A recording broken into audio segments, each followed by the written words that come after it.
Hello again, friends, and you are my friends, and welcome back to another edition of the 605 Superpodcast, this being the Extra Innings of Opening Day Star Wars, and I'm very happy to kick this off. You know how this works, Star Wars, our most unprofessional series of shows where people are added on, limited editing, awful audio mixed in with great audio. You never know what you're going to get. But on the line, I can't speak. On the line right now, we have two great guests to kick things off. Our first guest is the host of the Mid-Atlantic Championship podcast right here on the Arcadian Vanguard podcast network. Your friend and mine, Mike Sempervive. Mike, how are you today? I'm doing pretty good, and I'd like to thank you for making me feel at home by stumbling over that introduction in the way that I do on most of the Well, also on the line, to counteract the fact that Mike is knowledgeable about baseball, we have someone who I've never heard discuss baseball ever. He is Southern California's finest. You know him under many different names, from Rockin' Jerry Brown to Vandal Drummond, and several names I won't repeat at this time. He is your friend and mine, Kurt Brown. Kurt, welcome back to the Super Podcast. Why, thank you. And to jump to the question that I know you are going to ask me is, I expect the winner of the World Series this year to be the Tuba City Cuttlefish. You know, it's so outrageous, that name you just said, that it has to almost be a real minor league team. That would be bitchin'. What'd you say, Tuba City Cuttlefish? Yes. Well, a little backstory. I was trying to just think of something, and I was doing some more research on the wrestler Jimmy El Pulpo, which, you know, who was around in the 1930s and 40s, which meant Jimmy the Octopus, but one of the newspapers mistook the translation for Jimmy the Cuttlefish, which I thought was awesome. Tell me about Jimmy El Pulpo. I don't know too much about him. He was a guy who never held a championship of any kind, but he was somebody who he was born here, but he started wrestling in Mexico like at the very beginning of the Luderoth era, you know, 1934, and he came here, and he was actually he's actually a pretty big star, and they even did hype of Strangler Lewis managing him. They wrote it up in the Times. And he even went clean over Gus Sonnenberg in L.A. Oh, wow. So he was like a regional name, like, you know. And then in 1948, very abruptly, he left the business, and, you know, looks like he never looked back. And after a lot of searching, I found an obituary for him in 1993. You know, he lived into his 80s, and, you know, looked like he just, you know, went back to a construction job of some kind and did pretty well for himself. So one guy who got out of the business not only unscathed, but, you know, did pretty okay. I want to give everyone an apology real quick here as we're recording, because I'm wondering, there may be a chance we momentarily lose power and it comes back on. There is a downpour right here, right now at Last Manor. There is thunder, there is lightning, there is rain coming down as hard as possible. I am seeing trees shake in the wind. I would not declare this to be hurricane force winds, but certainly very, very high velocity winds right now, sweeping in and around Last Manor.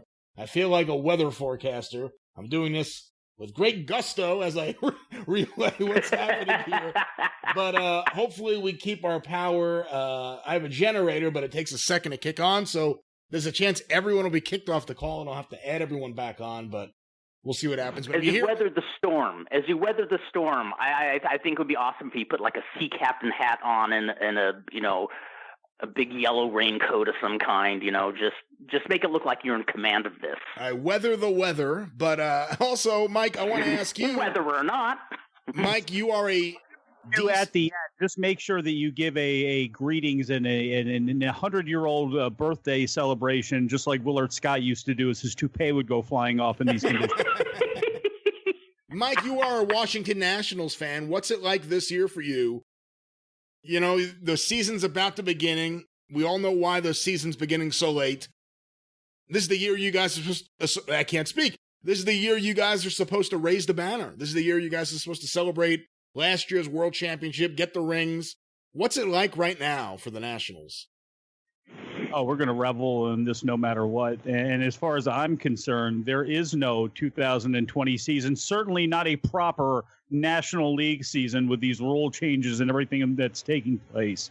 So I am looking at this as the Nationals are the de facto official 2020 National League champions. Now, whether they actually go ahead and win another National League championship, I don't know about that, but I'm still going to revel in this World Series victory. And even though we didn't get our shine, and it's going to be very weird with the celebration, the ring ceremony was going to take place online, and then they decided to wait on that and try to do something with their fans being involved and things like that. The bottom line is last year was a magical year. It was incredible. You know, you beat the Darth Vader of, modern times of the last couple of years of the American League with the Houston Astros, and you do it in a magical way. You do it in a storybook way. So, with how things have been for so long, with almost making it and dying on the vine and losing Bryce Harper and looking like this opportunity was missed and that opportunity was missed, actually to be able to hold up a trophy, even though you won't be able to defend it in the way that you did, that other teams have traditionally done in the past. I don't care. I'll take my roses. Kurt, you are in Southern California, a hotbed of baseball. Well, I don't know if it's really a hotbed. Everyone's leaving the game early and getting there late. But were you ever swept up in it? Any of the times that the Dodgers were having a great season or heading to the World Series, did you ever get swept up in it? When I was a teenager, I had a cousin she was about like 7 years older than me, and she was so awesome. She'd take me and her little brother to a lot of the Dodger games. So in the 70s, I got to see the Davey Lopes era when he was the king of stealing bases, Steve Garvey. And yeah, I did get to see them almost get to the World Series. And I saw in '81, I think it was, they actually nailed it, and again in '88. And but other than that, yeah, I'm pretty. It's all foggy to me. But Elena and I go to an Angels game about once a year, just for shits and giggles, and we really enjoy the experience. But we have a hard time just sitting down and watching a full game. Part of it was I grew up in a family that wasn't really a sports family. Well, Kurt, speaking of Southern California fogginess, with COVID-19 going around and all the restrictions about where you can go, and I've been seeing on the news different things about LA County, what's it like going to a dispensary right now? Oh, the only dispensaries I will go to are the ones that I know are thoroughly licensed, especially during the COVID.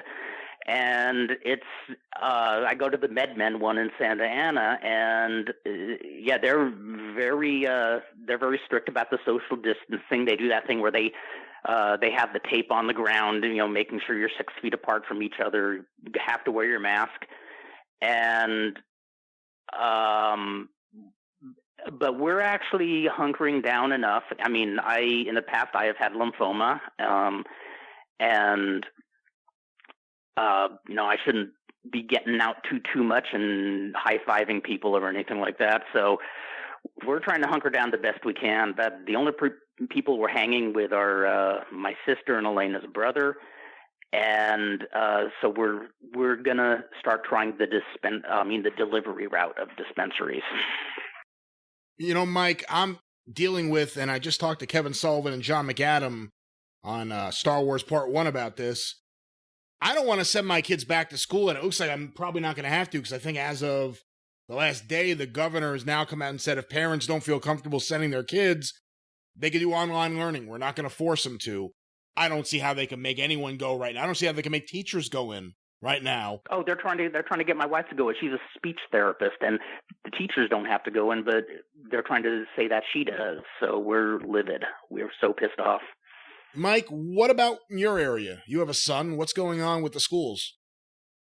And he's going into 7th grade this year, and we had basically the complete shutdown in the middle of the third quarter of last year, and we were able to scramble, and there was, thankfully, we have the technology here at the house. I've got a computer. We were able to get him an old laptop, an old MacBook, and, he's got some technology here. And luckily enough, it seems like for the rest of the area, people were able to get whatever they are, not MacBooks, but the PC version of whatever they are that they were giving kids, and they seem to have enough of those, and it seemed to work out okay. I mean, obviously you lose a lot of that experience, for a kid, being there with teachers, especially if you got, a kid with teachers who care, they miss that, and they miss that structure, getting everything together. And it was a little bit of a fight. And because of the schedule that me and his mother are on, it's going to be tough to go through an entire whole school year like that. But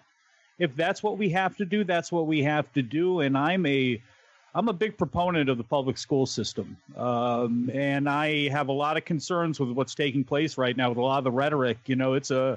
In some ways, it's a no-lose situation for the people that are in power right now, who are for school choice and are for magnet schools and private schools and would rather put a lot of the emphasis that way. I worry about the future of public schools that are already underfunded, that are already pulled into a zillion different directions as it is, overcrowded, underfunded. Just, it's disappointing. So anything I can do to try to help in my district and do as much as I can and be as hands-on as I can at home, that's what I'm going to do, and try to support the system the best way we can go about doing it, which very likely in our area is looking like pretty much all online learning, at least I would assume for the first 2 quarters of the year. And my son's not he's only in middle school right now. He's not playing sports or anything like that, but there is band, and I don't know how those sorts of extracurriculars are going to be affected. It's interesting. I wonder what kids in high school are going to do now that are losing extracurriculars. Do you try to go out and do, more volunteer work? How do you try to make yourself, attractive for colleges in this era? It is a really daunting situation for people, and it's for the school system and for all the kids, let alone the parents. I know obviously there's a lot of frustrations and, with people's work and things like that. It is a really confusing time right now, but, I would not feel comfortable. I would not, even if somebody tried to force it, I wouldn't send my kid back if I didn't feel comfortable with the environment which he had to go back to, no matter what anybody wants to say. I agree, and bless you for stating that better than I could have. I got to see Elena doing her speech therapy online for the last couple of months of the last school year, and it reminds me of like Apollo 13. Houston, we got a problem. Let's scramble and do what we can. I mean, we have to do what we can, and like you said, the people in power. I don't think we're even pawns in the game, so we got to do what we can to take care of ourselves.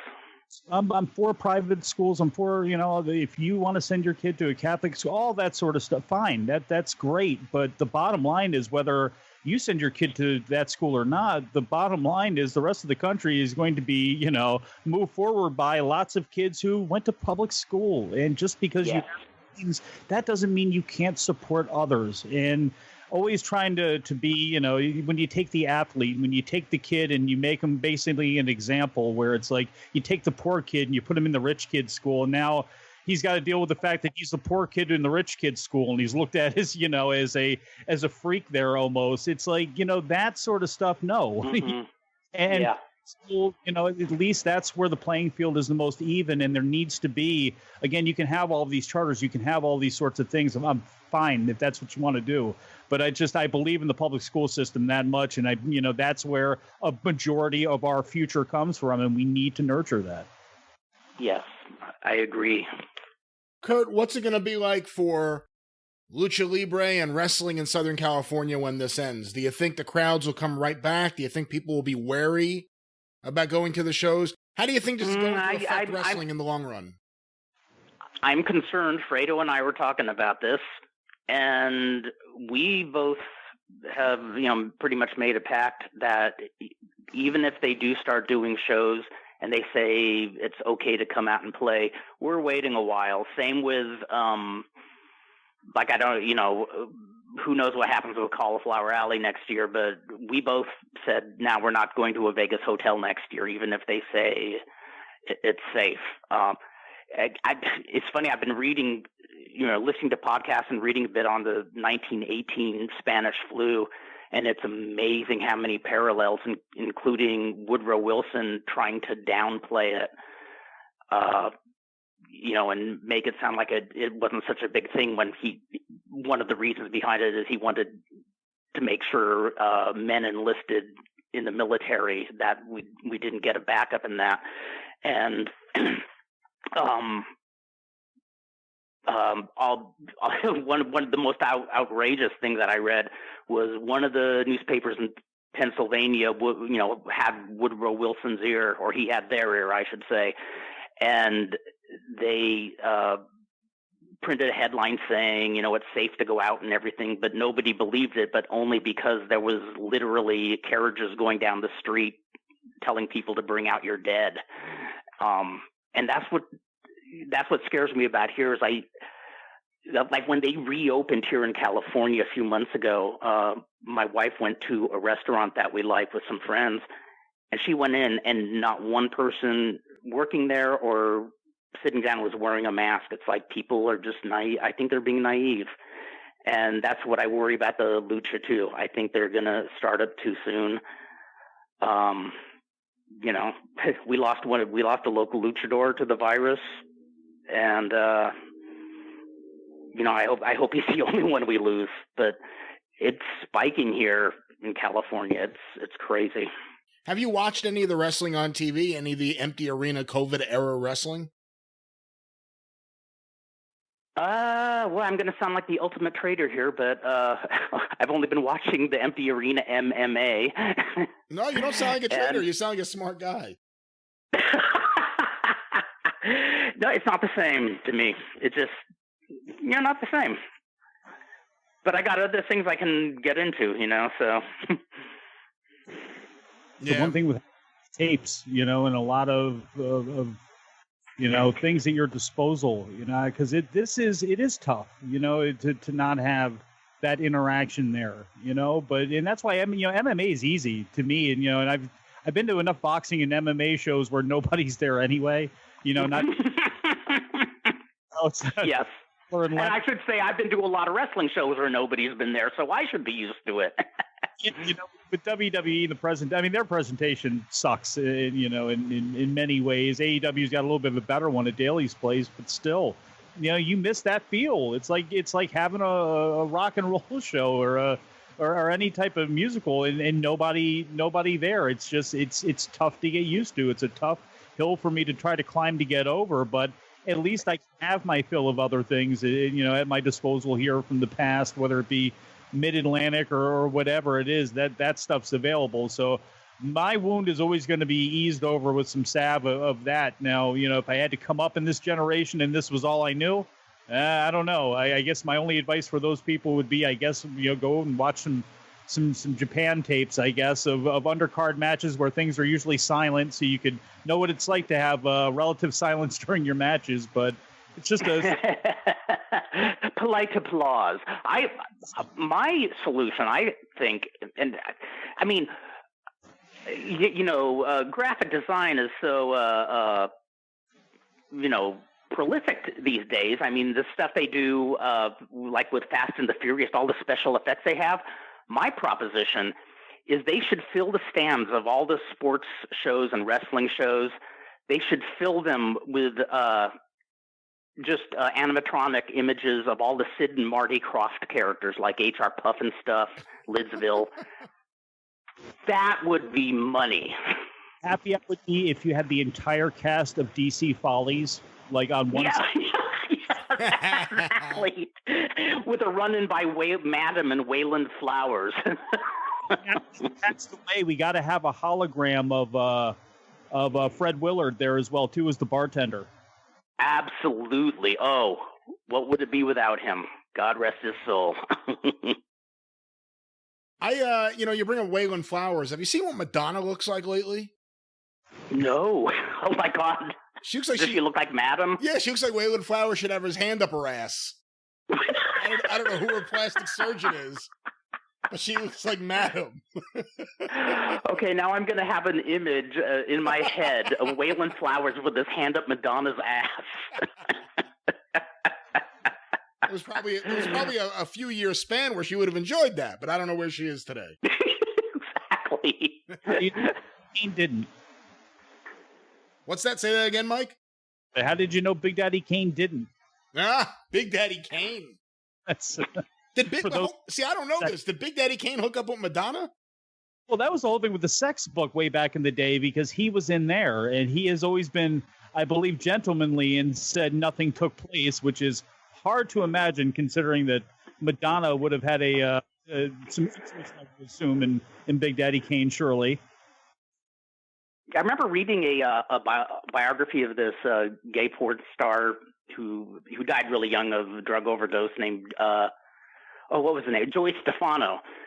And apparently he was somebody that Madonna would call on to pleasure her. Apparently she liked pretty boys who were gay for some reason.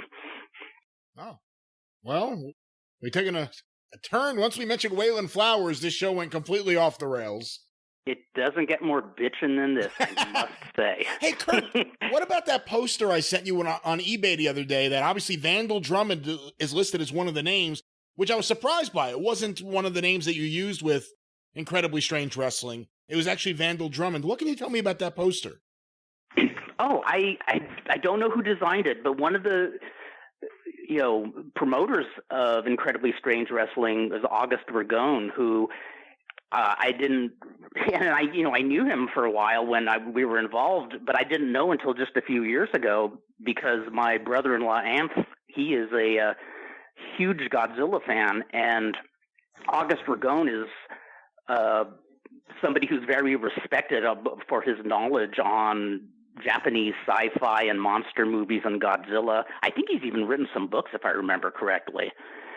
So I think he must have had a hand in that. And yes, I would be Vandal Drummond along with all my other silly gimmicks. Vandal Drummond would get thrown in there too. So I got to ask you, Kurt, this has been a big topic, and I'm going to ask some other people. We talked a little bit about it earlier, but I want to phrase this correctly. You've always been supportive of some of the ridiculous things that could happen in professional wrestling, maybe more than the average traditional fan. You've always appreciated classic wrestling, but you've always appreciated the silliness in wrestling, from Titana's NL Ring to some of the things in Incredibly Strange Wrestling or on the independent scene. What did you think when you heard the news about Joey Ryan recently? Because you've been somewhat of a supporter of what he had done previously. Were you surprised? What did you think? What were your thoughts? It's funny you ask that. Well, first off, I want to say, no, I am no longer a Joey Ryan supporter. I did think the gimmick was funny, yes, but it's official now. Joey Ryan sucks his mother's pussy, he cornholes his pregnant brother, and he fucks his pregnant sister, and he is a whore. He's fucking dead to me. No support, no love from Vandal. As far as the surprise, it's funny you ask that because, I'm not around a lot of people in wrestling these days. I'm around some of the old crowd. We were talking, I know we had talked not that long ago, Jim Valley was talking about the misogyny in old school pro wrestling, of which there was a lot, which was, I think, one of the reasons I wasn't more gung-ho to get, neck deep in it, in the wrestling biz. But, I wondered to myself, hey, I wonder if now that there's a lot more women involved in the business, is there less of that stuff going on? And I guess the answer is no.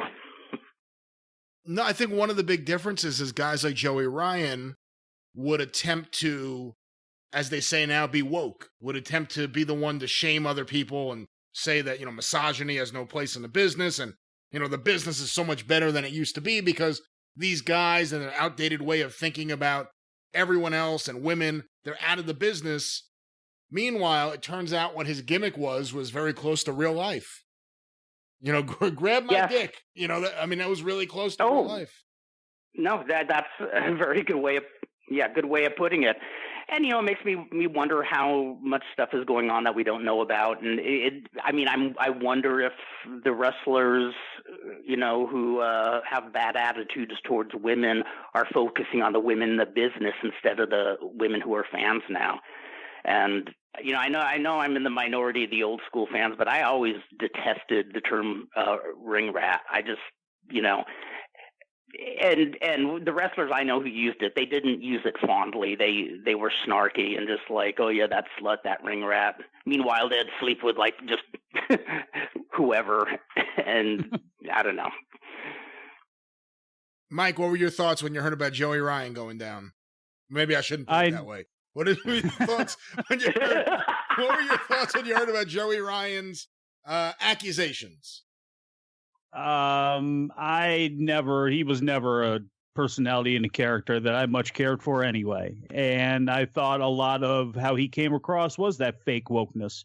And I thought he was frankly full of shit. And I had no reason to really say that other than a gut instinct, but I just didn't bother with him. And being on the East Coast, I really didn't have to bother with him anyway. So all of this happening doesn't make me happy, obviously, because of what has taken place. But these are whispers that have been around for a long time. And I just, I cut out there for a little bit, so I'm not sure how much you guys had talked about when it comes to all of this stuff that's going on now. But, water is going to find its lowest point.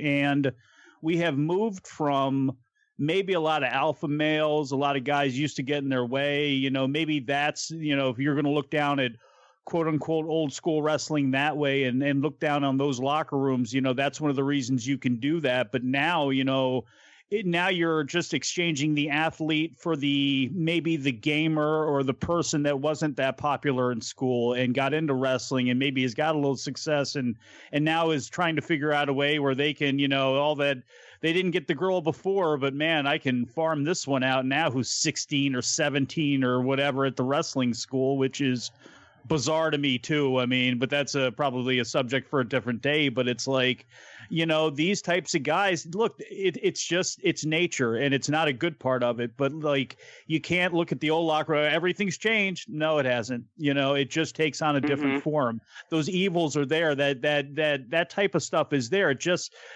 takes on a different face. And that's what I think is happening with a lot of these cases now. When you look at some of these guys and you go, like, these fucking guys. But it's like, that's, I think, what it is, as opposed to before where you had, maybe it was looked at and incorrectly too, because it wasn't just like the alpha guys, but it's like, that mentality, how everything's so different now. We're all kumbaya bullshit. Mm-hmm. Yeah. I don't know if you had cut out when I said this, but yeah, I'm wondering if they're focusing on women in the business as opposed to the women in the audience now, Yeah, of course, because there are Yes. less women in the audience than ever before. Yes. Yeah. Yes. And, there were women that used to actually, Kurt, you were in Portland. There were women that used to actually come to wrestling specifically to meet up with the wrestlers and get with the and they wrestlers. were gorgeous. They were gorgeous too. That fan base is and the gone. wrestlers should be damn thankful for them. I mean, like when I remember Jerry Gray telling that story on one of the 605s about Billy Jack throwing one of the women out of the van, like in the cold because she didn't want to fuck him. That's what that's kind of stuff that turned me off of wrestling, at one point. Yeah, unfortunately, there was a lot of, that's the thing. You kind of have to weigh. Every territory had women who willingly went to the arenas looking to meet up with the wrestlers, and wrestlers who met up with them and they had consensual flings, and that was that. Then you had some guys that treated the women like it was something they earned, and if you didn't do what they wanted, that in some cases that may be the best scenario, getting kicked out. And of the van. Promoters usually took care of the wrestlers in that sense. I did witness Chris Adams from across the arena in Salem. Arena, it was more like a movie theater. I saw him smack the shit out of a woman, and Sandy Barr just got in the way and tried to talk the girl down. It seemed like he was just trying to, like, oh, let's not let this get out of hand. Let's, I don't know if he said squat to Adams or not, but well, remember, Jim Valley interviewed Tony Bourne on his Portland podcast, and she talked about the abuse she suffered at the hands of Buddy Rose, Playboy Buddy Rose. And that I want to say it was Sandy Barr also. She went to Sandy Barr, and Sandy Barr's attitude was, you knew what you signed up for. You knew what this was. Oh, Jesus. Not, this is horrible. Let's get you some help. Let's get you away from him. Let's, get you in a new place. Let me help you out. I know your family. None of that. It was, you know what you signed up for. And maybe I'm paraphrasing, but, Jim talked about it on the 605 a while back. There was a lot of that attitude. Yeah, and my assumption is that's the way it was in most promotions. Yeah. Jimmy Snuka. I can't state that for a fact. That's just my assumption. Look at what we know. Jimmy Snuka murdered a girl, and before that, he beat the crap out of her, and he was still kept around as the top guy. They wanted to protect the product more than anything. I remember one of the things even after everything I've heard about in the biz that shocked me. I can't remember the actual date of the interview, but I remember it was right after one of the Von Brauners passed away a few years back, and Dave Meltzer was interviewing Terry Funk. And they were talking about Bruiser Brody and, the whole situation of his murder.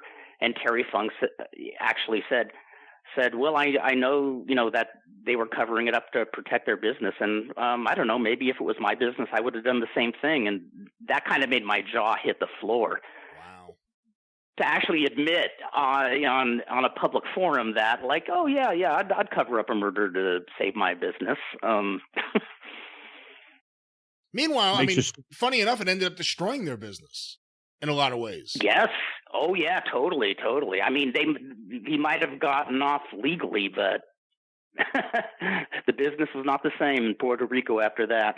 What were you going to say? Not even Tom Ernesto could save it. Well, Tom Ernesto was done by that point. He didn't. I know. That's just a joke. What were you going to say? He would have brought the monster in. Oh, God. Mike, you were saying?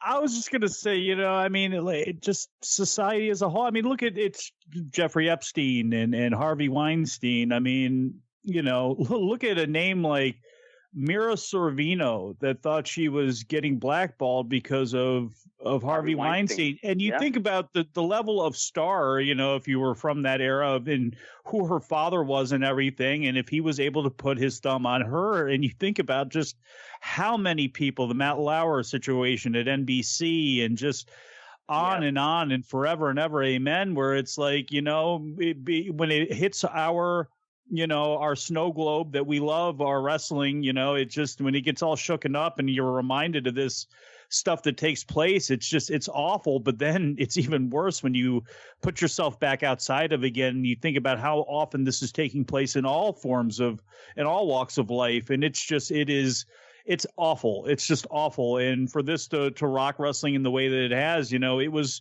a long time coming with a lot of these names. And you think about, too, it's like how many people look the other way on Bob Sweetan, who may have known some. How many people look the other way on a lot of these monsters from wrestling history that we cherished them because of what they did in the ring. But, boy, were they pieces of garbage outside of it. Absolutely. Oh, man, it's so weird because I remember in 1983 watching every Dynamite Kid match I could and just he was it to me.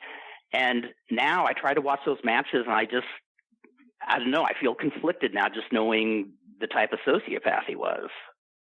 Not just to women, but to pretty much everybody, even people who were loyal to him. Well, I'll give you an example. Mr. Wrestling 2 just passed away. And without overtly saying it on the show, because I felt weird about it. And it's a hard thing to explain. But if you notice, a few years ago, I went from saying I voted for him for the Observer Hall of Fame to saying I just couldn't vote for him anymore. And the reason was I found out about his bust for being a part of a gang rape of a teenager in Hawaii in 1955. And that got stuck in my head. I look at him a different way now. And I understand, I've heard the defenses. He was a kid. He didn't know better. He never had any other incidents the rest of his life. This and that. but it affected the way I thought about it. And enough people got wind of it. And, a lot of people first found out about it through the Super Podcast that Meltzer had to report about it. But like when Rocky Johnson died, there was nothing in the Observer about Rocky getting busted for rape. There was nothing. There was nothing in there about Rocky Johnson, when he got in trouble for inviting a 14-year-old to play strip poker in Florida in 2003 or whatever it was. I'll find the article here. Yikes! But I mean, God. But that's the point. It's like there are certain guys you don't want to look at that way. The Rocky Johnson bios were all, oh my God, he was an African-American superstar in all these different territories, and he threw a great drop kick. But no one ever said, you know what, he was also a really shitty human being who beat his wife, exactly, who walked out on his first family, who got busted for rape in 1987. And again, the strip poker with a 14-year-old girl. Oh my God! My God! And that should have been reported. I mean, in the Observer and all of them. And and I always hate this. You have to separate the artist from the person. I know art is subjective. Thank you very much. If I saw this painting and I thought, hey, that's a pretty neat painting, and some way one told me, oh, John Wayne Gacy painted it, I'd get this wave of nausea that would say, oh, fuck that, trash it. I don't care, Well, look at who the gatekeepers are of wrestling journalism, and whether that, any of their interests got in the way of mentioning these things, because I brought up the Mr. Wrestling 2 thing on Observer Live, and I was wondering, okay, who's going to say anything about this? Will there be anything said about this? And most of the mainstream, most of your everyday sites and people that you would go to for news, nobody mentioned it. Rocky Johnson, same way. It's like, wait a second, and I know this was a long time ago, but if you're telling the whole story, you're going to bring up the fact that Johnny Walker was in Hawaii for this period of his life, and you think that might be a pretty important detail to point out, that he was on a registry for the rest of his life. And even if he was just happened to be there and not even an active participant in whatever took place, that he was certainly old enough to know better and could have done something and did not. Do you think it's kind of a new journalism trend, because they used to generally spill the beans on everything when somebody passed away in the past. I mean, Buddy Rose, they left almost no stone unturned with him. Well, yeah, exactly. And that depends on who it is. And I don't know, with Rocky Johnson, there was so much stuff.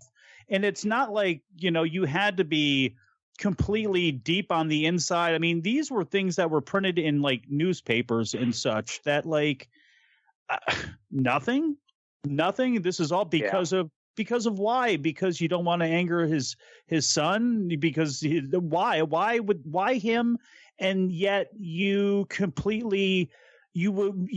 just completely destroy other people, and you completely rip the lid. I mean, if New Jack were to drop dead tomorrow, the dissection on everything that dude ever did his entire life, and he's a bad example, obviously, maybe than others, but it's like, if it's somebody else, do they face the fine-tooth comb, or do we hand wave of some of this stuff when we talk about that sweet drop kick, or that awesome photo op with Governor Carter? Absolutely. And my first confliction when watching a wrestler was when the Jimmy Snuka thing happened, because that didn't really go national. In the Northeast, it got some press, but here he was, a babyface out here, and I'm watching him at the sports arena and just seeing all these people cheering him, and hearing people in the know saying, "Oh, well, you got to appreciate his craft," and that kind of thing. And I couldn't, I couldn't watch it. I could watch it, but I couldn't fully appreciate it. I'll tell you what, guys. Let's continue this conversation in a second. And I got these Rocky Johnson articles actually, so I'll tell you verbatim what it was, so I don't get anything wrong. But let me add someone to the call for this conversation. Once again, I'm typing into the wrong keyboard. Here we go. This is the problem with having a 2-computer system now. We are adding this person as we speak. It is dialing him, allegedly. It is calling his home residence in South Florida. We'll find out how he's doing. Boy. There he is, Howard Baum. Welcome to Opening Day Star Wars Extra Innings. You're on the line with Vandal Drummond himself, Kurt Brown, as well as Mike Sempervive. How are you, Howard? Tremendous. Good to meet you, Mike. And my boy Vandal. What more can I say? Howard, from one hotspot state to another. I am so glad in the communications we have that you are being careful and taking care of yourself. Oh, Florida will have a COVID contest with you anytime, buddy. It looks like they're going to. I guess our state just upended New York in the most active cases. And sounds like Florida's not far behind, and I'm just glad you're. Florida's not going to take this lying down. Oh dear, that's an odd way of putting it. We're not going to be happy until people are stacked in the streets.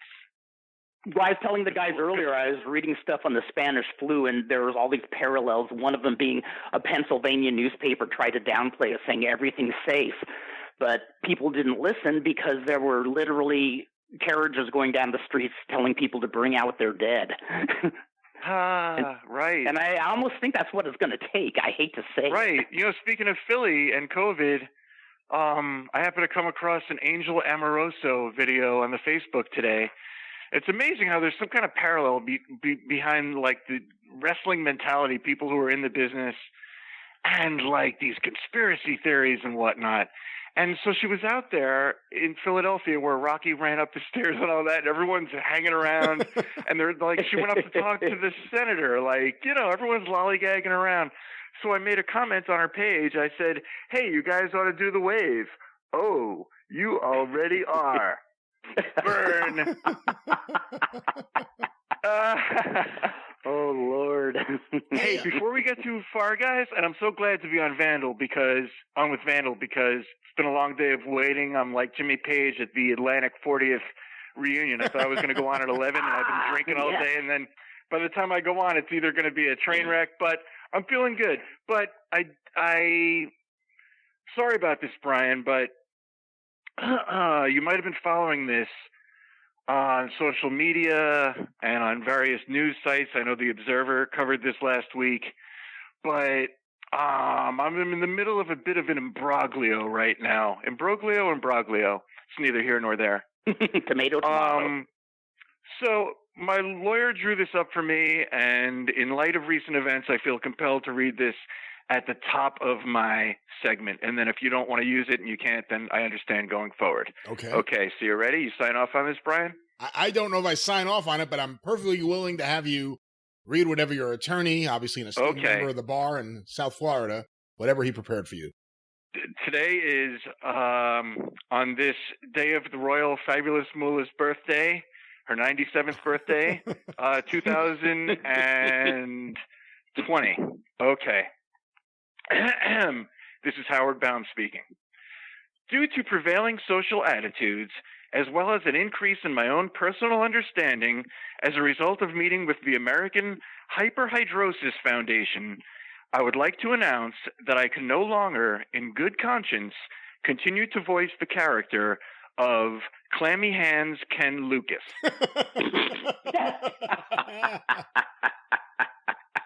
I sincerely, guys, please, this is for legal purposes, I sincerely apologize for any unintended consequences and or damage done in the past by my frivolous portrayal.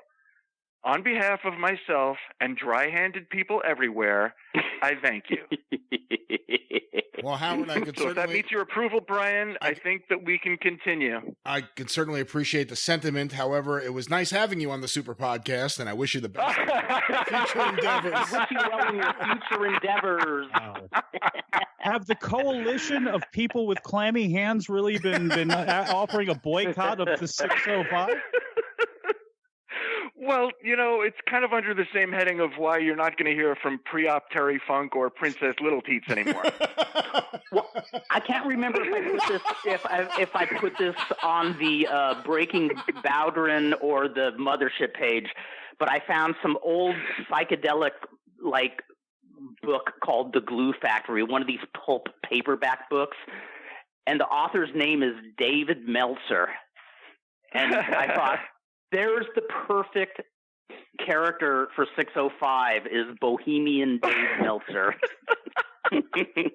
You know, one of the best characters I never got to do, and I'm going to give up the person who suggested it. Dolph Ramsor one day had an idea, and it's so funny, but it would need the right person to do it.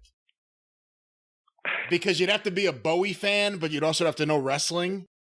The character was Hunky Dory Funk. Oh, that's good. Oh, and there's so much potential there, that. but you'd really have to know your stuff to be able to pull that off.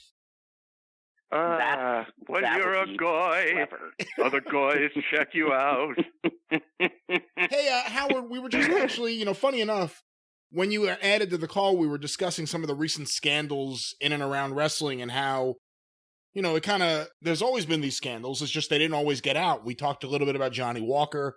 We were actually just talking about Rocky Johnson, and I pulled up some newspaper articles. How aware were you? Because, you're someone who was around wrestling in Florida for years. Rocky lived in Florida. Rocky wrestled in Florida before that. How aware were you of the Rocky Johnson scandals at different points, for lack of a better term? As far as that's concerned, the only awareness I had of that was around 93 when I saw something in The Observer when he was making like a late life comeback in Memphis and he got into trouble with some kind of underage girl. And I don't know the particulars about that. To me, my Rocky Johnson tale is just simply I go on vibes of when I meet people. I don't need to have an in-depth conversation because they don't know me. I'm not going to do a shoot interview with them, and I'm not going to learn their entire life story. So I like to be a fly on the wall and see how they interact with other people. And one night, Bobby Rogers ran a show, which was the most inexplicable show, had to be a paid show, and it was at this little rec room at a senior center condo situation in Fort Lauderdale.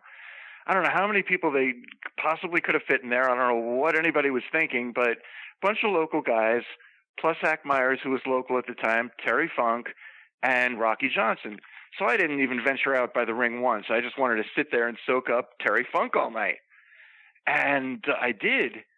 And but Rocky Johnson was also there. And I remember one of the younger guys comes up to Rocky Johnson and he goes, "Hey, the Black Nature Boy, Scoot Johnson, is using the rock bottom." And Rocky Johnson's like, "Oh, we're going to put an end to that." And this is 2001, so rock is only like the hottest fucking thing that ever landed since Muhammad Ali or Bruce Lee. And he's like, here's Rocky Johnson, he's going to clamp down on Scoot the Nature Boy, the Black Nature Boy. And it just his overall vibe, he didn't seem nice. And this is a personal story from one of my favorite wrestlers, and I'm not going to give any hints at all, but I said, you always see on these when Rocky Johnson died, like what a gentleman he was, and Vince McMahon was talking about what a gentleman he was and all this stuff. I'm like, but when I was around him, he didn't seem like the nicest guy. And this guy, it was a big deal in the wrestling world, one of my personal favorites. And I go, and I didn't know him that well, but I was grilling him good. And I go, what's the truth about him? Because I've never been around him and seen him in a good mood. And he hesitated, and he's like, I could see him do the calculus in his head, like, I don't know this guy. Who's he going to talk to? Well, what the fuck? And he goes, he's kind of a dick. So that's my Rocky Johnson tale. I will say he was a hell of a worker. I will say best dropkick in the business. And that's all I can say. For his time in the 70s, he was amazing. He did more than Mil Mascaras, who is known as, Mil Mascaras is supposed to be the high flyer, but Rocky Johnson was way more agile. I defy anyone to come up with anyone more agile in the 70s. I'm shocked that Morocco called him a dick. Now, wait a minute. Now, wait just a second. Donnie, now, please. hang on. No, that's not a That is- denial. That I wasn't a can neither- denial I in can- any way. I cannot verify that in one way, shape, or form. One day when my list of top 10 wrestlers comes out, favorites, he is in my top 10 of favorites. So if you ever hear me talking about my top 10 favorites, he's in there. Well, please check with But I your cannot lawyer. confirm or deny that that is Don Morocco. Check with your attorney about when you could submit this list, because I want to review it. Hey, well, Well, there's still a chance he's going to acknowledge me. I don't want to piss him off. here's a couple stories. These are from newspapers. This one, now I expected you to mention this one, not the problems at Memphis, and we'll talk about that in a second. It was actually a little bit earlier than you said. But this is from the Sun Sentinel. This is from October 17th, 2000. The headline is Troubling Matters Needful Airing from the town of Davie. Now, Davie's a little bit north of where you are, Howard, correct? 20 minutes away, yeah, 20 minutes west inland, yeah. It's kind of a rednecky area, but then they have like a ritzy area within that. Here's the article. Not rednecky, I shouldn't say that. It's rural. They have horses and everything. Strike the redneck. No, that's further north in Florida. No. It's south. We're South Florida. I'm in Hollywood, which is halfway between Lauderdale and Miami. And then if you just go 20 minutes west inland, that's Davie. And it's just part of Fort Lauderdale. It's No. I was saying the rednecks are further north. Oh yeah, exactly. Thank you. Well, here's the article. Again, 2000. Something fishy is going on in the town of Davie. It's actually two fishy things, but appears they may be related. 2 weeks ago, acting town administrator Tom Willey, Tom Willey, said he had become aware of a practice in which town sports director Mark Dornicker was given $37,000 in checks during the previous year, out of which he paid sports officials, in cash. While no one has accused Dornmaker of any impropriety, Willie and Mayor Harvey Venus. Oh yeah. No, Harry Venus. Not Harvey Venus. Right. Harry Venus expressed concern about the lack of record keeping, and Willie blamed Parks and Recreational Director Sharon Kent for not catching the problem. The matter is still under investigation. Kent's name has surfaced in connection with another and possibly more serious investigation based on accounts from 13 current and former town employees. She began looking into the activities of Rocky Johnson, a friend and business partner of Venus. Johnson, a former professional wrestler, had been hired to work part-time as an activities leader and weight room supervisor at Pine Island Community Center. The accusations against Johnson, if true, paint a disturbing picture. Soliciting personal business on town time, not working scheduled hours, theft of town property, sexual activity in a back room at the center, unwanted groping of female employees, illicit discussions of sexual anatomy in front of children, even an invitation to a 12-year-old girl to play strip poker. Johnson, who denies the accusations, has been suspended with pay. All town records of his activities have been turned over to police. It goes on. A lot of this is about this Harry Willie guy. Depending on whom you listen into or which way your suspicions run. This is such a weirdly worded article. Either Johnson is in Florida, trouble, baby. We don't speak English down here. Either Johnson is in trouble only because Kent and Dornicker used him to shift attention. See, they're trying to shift it away from Rocky. Let me see if there's another one here. Davey. Where is Harry Penis today? Davey Mayer. Okay, funny you should mention that on such a respectful note. He died about 2 weeks ago. Oh, rest in peace, Harry. I don't know of what, but he just died. And Harry Venus, oddly enough, he was like one of those guys that would always have wrestling at the Davie Rodeo Arena, and he would always end up working against somebody on the show, like often in the main event. And it would be kind of a tag match setup kind of a thing where he comes in at the last minute, gets a fluke pin or whatever. But he was a peripheral character in Davie wrestling just about every time the local groups ran there. So he had a connection with wrestling. And at 2000 was a ridiculous year for me. So I vaguely remember all that stuff, the community center and the reading about that stuff and everything. Because in those days, believe it or not, we still got the newspaper. If you can imagine such a thing. And I was, I definitely do remember that. Well, it's funny because one of the things I'm doing, being hunkered down inside a lot, is going through the newspaper.com archives, and it's funny. I'll find stories on wrestling from the 1800s, and it seemed like there was always a lot of shiftiness in the business. One including a wrestler being poisoned in order to fix about a wrestler being murdered after somebody found out he threw a match. And and then again, I hung around Dr. Jerry Graham, who was no angel, he did a lot of loathsome stuff, and yet I loved the guy. But so just to show there's some hypocrisy even in my side of the yard. If you were going to throw out every racist and child molester and all their past work, and then you could take wrestling and music and throw them up in a big ball and forget about it. Hey, don't forget film. Right, exactly. Yeah. I think it's entertainment in general and politics in general. It's you get power and you get. I think it's hard not to get abusive. And it's like, I firmly believe art is subjective and it's different for different people. I know people who can watch Chris Benoit matches and be okay with it, not trying to stick up for what he did. I still have problems with it, but that's just me, and like I was saying earlier, I couldn't enjoy Jimmy Snuka matches knowing what went on. And this was at the time that it happened in the 80s. Here are some of the charges against Rocky in this occurrence. He grabbed the female camp employee twice on the buttocks. The same employee told Kent that Johnson had also made comments such as, "Why don't you take off your shirt to see what you look like in a bathing suit?" He spent time with women not employed by the town in a room at the community center, napping, kissing, and getting massages. He twice complained about being interrupted while spending time alone with a woman.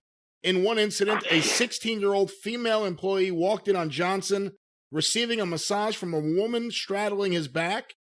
On separate occasion, Johnson allegedly complained to another employee that he was interrupted by a male employee while he was receiving oral sex. He asked a 12-year-old girl to play strip poker. He wore a tank top in front of children bearing the word puta, a Spanish word meaning prostitute. A parent complained about the shirt. He made a comment in front of a group of children about the size of his penis. He promised children that his son, The Rock, would visit the community center. The Rock did not appear during the summer.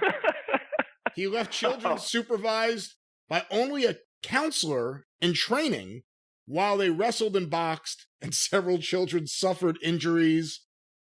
So, obviously, Rocky Johnson had this incident, but I think the more troubling one you alluded to earlier, Howard, this is from the Jackson Sun, Jackson, Tennessee, October 30th, 1987. Professional wrestler, I'm trying to zoom in on this a little. Professional wrestler Rocky Soulman Johnson was bound over Thursday to the Madison County Grand Jury on charges he raped a 19-year-old local woman. General Sessions Judge Robert Holt reduced the original charge Thursday against Johnson of Nashville from aggravated rape to rape, stating probable cause exists only for a count of rape. Johnson, who is on Sunday night's wrestling card at the Jackson Coliseum, has pleaded not guilty to the charge. He told authorities the woman wanted to have sex with him. Authorities arrested Johnson September 21st after the woman told deputies she was raped inside a car in a rural area of Madison County. During the preliminary hearing, the woman testified she couldn't actually remember the rape. Nevertheless, she said, she believes Johnson committed it because, quote, he was the only one I was with. The woman testified she had gone to a local wrestling match and had talked to Johnson about becoming a wrestler. Quote, I was going to become a professional wrestler, and he was going to teach me how to take the falls, she said. Later, Johnson offered to give her a ride home as a birthday present, she said.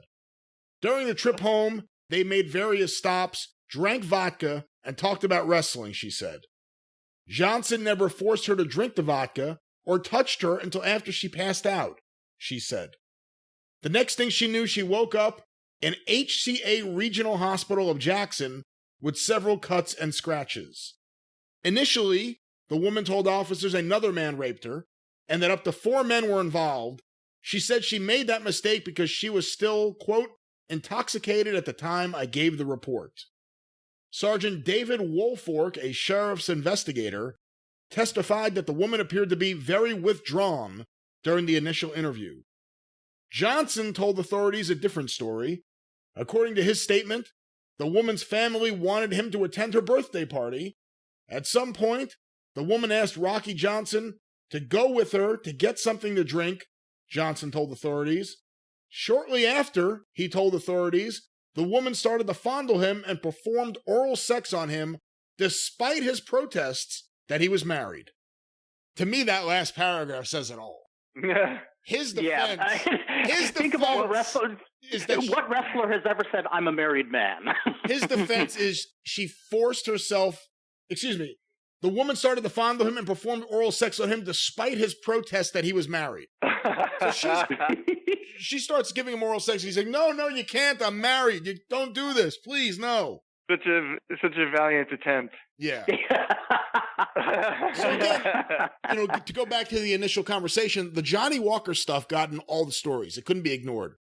Greg Oliver at Slam Wrestling, who does a great job, he had to update that story and include it because too many people were saying, how could you not include this? The Rocky Johnson stuff wasn't included in any of his bios. And Rocky, again, he screwed over Scott Teal, he screwed over Greg Oliver. Apparently there are other stories of him screwing people over. There are stories that I've heard about marital abuse. He walked out on his first family. He got busted for rape in 87. He asked a 12-year-old to play script poker in 2000, amongst other things that happened in Davie, Florida. None of this got in his obituary, though. In his wrestling obituary, not even the, widespread obituary that would appear in a newspaper. Yeah. You know what happens in wrestling is that everybody's friends with everybody, so they can't put the truth in there. Yeah. And that's too bad because it's like all it does, especially with this stuff, that it's not like it's unknown. It's not like it wasn't in actual newspapers and registries and things like that where all you're doing is just more of a disservice because then people ask the question, why wasn't this in the bio to begin with? Or why wasn't this in? And again, if it's only going to be one paragraph, you don't necessarily put that in there. If you're writing a story, as most people in wrestling would do in these types of cases, because it gives them a chance to, I don't want to say show off, but I mean, look, what they do on Slam Wrestling and some of the things, Dave, the books he's done because nobody was writing the stories of these people. Nobody cared enough to. And Dave and there were people out there that would. But when you exclude this stuff, whether it's just, whether it has been proven false or is still up in the air or whatever, if you're going to write the whole story, then write the whole damn story. Why leave this glaring stuff out when people are going to pick it up and then ask you why? Absolutely. Especially in this day and age. And if you're going to fancy yourself a journalist, as these guys do, and I'm friends with most of them, if not all of them, I have a low-key feud with Meltzer, I think, but no big deal. But if you're going to fancy yourself, who don't I? Who don't I have a low-key feud with? But I don't know if either of us are aware of it, but nonetheless. It's a passive feud. I don't know if it's real. I don't know if it's in my head. I don't know. Whatever. You go up to Dave and say, bless your heart. It's fine. But no big deal. But what I'm saying is, if you're going to be a journalist, that's like, that's like me editing a boob out of a photo. If it's in the photo, it's in the photo. Like it's there. I like that. I like that comparison. I love that comparison. You know where my mind goes immediately. Journalistic integrity and boobs. I like it. Exactly. That's my trigger. Howard, what did you think about everything that went down with Joey Ryan and everyone, got caught up in that? Well, not caught up, but everyone got exposed. Everyone that got exposed. Let me try to phrase this correctly. Everyone that got exposed with the whole speaking out thing. Well, like I said before, what if they really delve back into wrestling's past? I mean, they're going to cancel everybody who is anybody. You can't. Jimmy Page was with 14-year-old girls, Mick Jagger, David Bowie. I mean, like, big surprise, these independent nobodies are sleazy, throwbacks to what they think wrestling was, like Rats and Good Times. I'm not that tuned into the new stuff, but it's just par for the course of these guys who run schools and take advantage and whatnot. I mean, everyone just looks like a young, shapeless form to me. I can't put names to faces or anything, but I'm aware of Joey Ryan and all that. I think this is an era of tremendous karma. No matter what your poison is, politics, religion, social upheaval, it's a time of rejiggering. It's going to be like no more abuse, no more racism, and nothing's going to be tolerated anymore. The question is, how far does it go back? Because then everyone in the world's guilty. As far as the current stuff, I'm not really that tuned in, but it's cool to sit there and watch all the karma. I wish I was more emotionally invested. I wish they were getting some of my guys from my era. Yeah. Joey Ryan even shaved, though. How funny is that? He shaved for his apology video. Bizarre. Oh my God, that's not me anymore. That was a character mustache. Mustachio Joey Ryan was a bad man, like Snidely Whiplash. Think of all the stuff Snidely Whiplash has done, and nobody talks about him. I didn't think anything could top, like, taking a picture of your notes and then putting that out there, because you always look like a fool doing that, no matter what you think you're trying to accomplish with your explanation. And then now we get the video form of it with the Joey Ryans and then those like that, where it's just Mike Quackenbush, who, look, Mike Quackenbush has got a reputation and a flair for the dramatic, and unfortunately, whether he intended on meaning it or not, that's exactly how I think most people took his manifesto that he put out there, answering allegations against him and Chikara and his past history and all that sort of stuff. People took it as, hey, look, another piece of quack performance art. And it's like, I don't know if this, not like, wrestlers are the, some cases, the brightest bulbs out there, and not everybody can afford a PR guy, but like, somebody, maybe there needs to be some checks and balances for some of these people before you put that out there and make your situation worse. My favorite was the David Starr one, where he got accused of rape and then other stories started coming out. And then he released a statement that he said, I wrote this a few weeks ago while reflecting on things, so I'll release it right now. It's like, wait a minute. So you had in your pocket an apology for weeks that you just waited to release until right now. Funny how that works. I'll tell you where I think this comes from. It's, wrestling used to have a very rape and pillage mentality. And even when I would do small shows on the road, I might be working with Howard Brody's women's group, and it was all girls, but I'm hanging out with the refs and crew and whatnot, and we go to the local bars, and they're like, try to pick up every girl in the place just because they're in the wrestling business per se, and I think that's the mentality. And that was like loosely being in the wrestling business. Imagine guys who are really in it. And I think a lot of these young guys idolize and romanticize what wrestling used to be, and they talk about making towns and whatnot. They can't really say making TV. They can't really say spot show, because every show is a spot show for them, etc. But what they do know is that they want rats. And I remember there was a guy who was part of a tag team down here on the small circuit. And we're hanging out at the bar after, and there's like 5 of us there. And like one girl is there, and he assumes that it's a rat for him. And he's in gimmick. He's in full gimmick.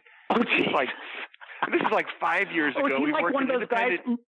Remember how there's always that guy, that lower rung wrestler who would be dressed in his sweats but still wear his wrestling boots to the bar just so women would know he's a wrestler. I don't want to give the guy away, but he was like part of a particular gimmick, and he wore this pin on his shirt that was part of that gimmick, and like what he was doing in his head is. No, those guys are actually cool. Those guys are really cool in my interactions I've had with them. Just to get, you said a pin, and I'm thinking a college pin. And I went right to them. No, it was a Russian gimmick for you local South Florida guys. A local Russian tag team gimmick. I don't know if the guys were Russian or what, but he was working that. And there was one girl there who was already girlfriends with a wrestler who had a better career than this guy, I might add. And it was just 5 of us hanging out. And I mean, it was not a scene. It was not a busy night. He struts in there like it's Ric Flair coming into the Marriott in 1987. And he sees the one attractive girl in there, and he's like, hey, and he thinks he's going to get laid because he worked in front of 25 people at a rec center. And I think these guys are romanticizing shit because the guys back then did that. And it was real, but none of that happens now. Well, the thing is, two things, though, Howard. You got to remember, we talked about this before. These guys now pretend like they're woke. You know, oh, we're not like the toxic wrestling industry of the past. We treat everyone with respect. We share our locker rooms with the women. We're nothing like that. And the other thing is, let me remind everyone, Joey Ryan, in his initial statement that he released before he went radio silent for a few weeks before he rehearsed his YouTube video in his kitchen, he said that part of the reason for this was he got used to the rock and roll lifestyle of being Joey Ryan, which is just so stupid. Right. Anyway, I cut off someone and I don't even know who. No, that's the deal. These guys are like, making towns and shit. They want to buy into, they want to act like they're on a circuit. They're having real life cosplay. Absolutely. Oh, the funniest memory I have of that sort of thing is I remember working one of Carl Lauer's shows here in SoCal, and what it was at a high school, and it was one of these booster things for the football team. So the place was sold out. And who's coming to see wrestling for an event that is for the football team? It's going to be all the high school kids, including all the hot-looking high school girls. And so there's Pistol Pete and Budokan trying to impress the security guards there, saying, oh, yeah, these are all the arena rats that show up at all the arenas. They said, oh, but we don't touch them. We don't touch them because they got diseases. So, yeah, I'm just saying that is so sad. You're trying to impress the security guards. It's a fine line in wrestling between who's the mark, It's so true. I remember somebody telling me when I started working in the early 80s, you're going to meet a lot of marks in this business, and most of them are actually wrestlers. Yeah. I mean, there's a great, what's his name? That baseball thing they had on HBO. With that guy from North Carolina. I can never think of that guy's name. Eastbound and Down? Yeah. If there was a wrestling version of that, if there was a set it in the 80s and make it have these, because all these guys are like Kenny fucking Powers. They're like Rusty Brooks would come in, like a dime store Dusty Rhodes, but he trained everyone. He's a local legend in more than one way. Like, he trained all these guys, and he has a lot of respect in the area, but he was never going to be a national star. So, guys like that, and they strut in the dressing room, and there are, classic local guys, Mean Mike and Gil Canatella. These names might mean nothing to you unless my photographer friend Joe McCarthy or somebody from Fort Lauderdale is out there. But man, these guys looked like Sonny Bono on a bad day, and they would post for publicity pictures like they were king shit, and like, whoa, like, we're the big time, baby. I want to do like an HBO show on that, and the beginning of the show would be like a tracking shot, and the guy's leaving the arena, and he looks like the main wrestler. He's big, he's blonde, he has his gear, he's getting into the car, and he's like, let's go, buddy, whatever. But when he pulls away, you see that he's the jobber, and then the Ric Flair comes out with the real women and the real car, and he goes to his fancy hotel, and the whole show is about the jobbers who think that they're Kenny fucking Powers, who think that they're the man. Anyway, I'm going to write the dialogue up and I'll send it out to you guys. Let me ask you guys about another hot issue that in some ways I think of you guys when I think of this issue. Not you necessarily, Mike, but I want to hear what you think, but certainly Howard and Vandal. What have you thought about the way CAC handled the postponement and cancellation of this year's convention, where eventually the story became they were waiting for the actual hotel to give them the okay that they can cancel it because of the huge deposit? Meanwhile, Brian Blair was privately telling people that, it's a media hoax, it'll go away. Right. At least that's what I was told by people who were told it by Brian Blair. Let me clarify that. What do you guys think about it? You guys are regulars at CAC. The mission statement of CAC is an honorable one. I don't know why more money isn't given out to wrestlers. They're sitting on a few $100,000. They got everyone trying to be pushed to buy raffle tickets. They got $300,000 in the bank. They have a board of directors that at best seems like a bunch of stooges for Brian Blair. What do you think about the way CAC has handled things in 2020? I don't like the way it was handled. I know the explanation that they were giving, or that I think Brian Blair was giving and was speaking for Cauliflower Alley Club is, we have this deposit, and if we don't wait till June 15th, if we cancel, then we don't get our deposit back. Well, in my opinion, he should have still said something like, we're concerned for your safety. If you want refunds, get them. But my assumption is he was thinking, it's a hoax, it's going to go away or whatever, So I thought it was handled poorly, personally. The one thing I've looked at is the idea that when they postpone things in, I guess, what did they postpone it in March for the April convention? Mm-hmm. Why did they go to the nearest available date? Why did they go to September? When things were still up in the air, no one knew what was happening, nothing was under control. Why wouldn't they say, even if you don't want to go to the next year, we're going to wait? And a lot of these people are older people who are going, so I really think they should have said something, because a lot of these people are in their 60s, 70s, 80s. They should not be in a hotel in Vegas anytime this year, with what's going down. Howard, what do you think? On one hand, I do understand that the main underlying reason was the hotel, the money situation and all that, and the technicality of having the hotel have to cancel or the city having to cancel. But anybody with an ounce of common sense would say, everything's off for this year. Let's hope for a better 2021, no matter what it is. They canceled my Reefer Mania. My Cult concert is scheduled for December. I don't know if I'm going, but I ain't gonna risk it. I ain't gonna risk permanent lung damage. So I was saying earlier that even if they do it next April, I really don't think I'm going to a Vegas hotel next year. Even if they say what, April is pushing it. I have 3 big events in April, and April's pushing it. Mm-hmm. For real. Like, if they don't have we don't know. There's still a lot we don't know about what's going on. Yeah, and I'm certainly not flying across the country with a mask on. And even if there's a vaccine available early next year, it's not like everyone's going to be vaccinated in a week. Right. Absolutely, yes. And every really country's going to want that vaccine. Really remains to be seen. I mean, April of next year is really pushing it. So it's going to I think they should have given the message that we think it's off, but it sounded like they didn't want to do that. I don't know. It just I don't like the way it was handled. I'll tell you, between everything that went down with Scott Teal and then the way this was handled, and Brian Blair, I don't know, did any of you guys see the Brian Blair appearance on John Arezzi's Pro Wrestling Spotlight Live show, which is on Facebook, and then it's on the Arcadian Vanguard video channel? Mm-hmm.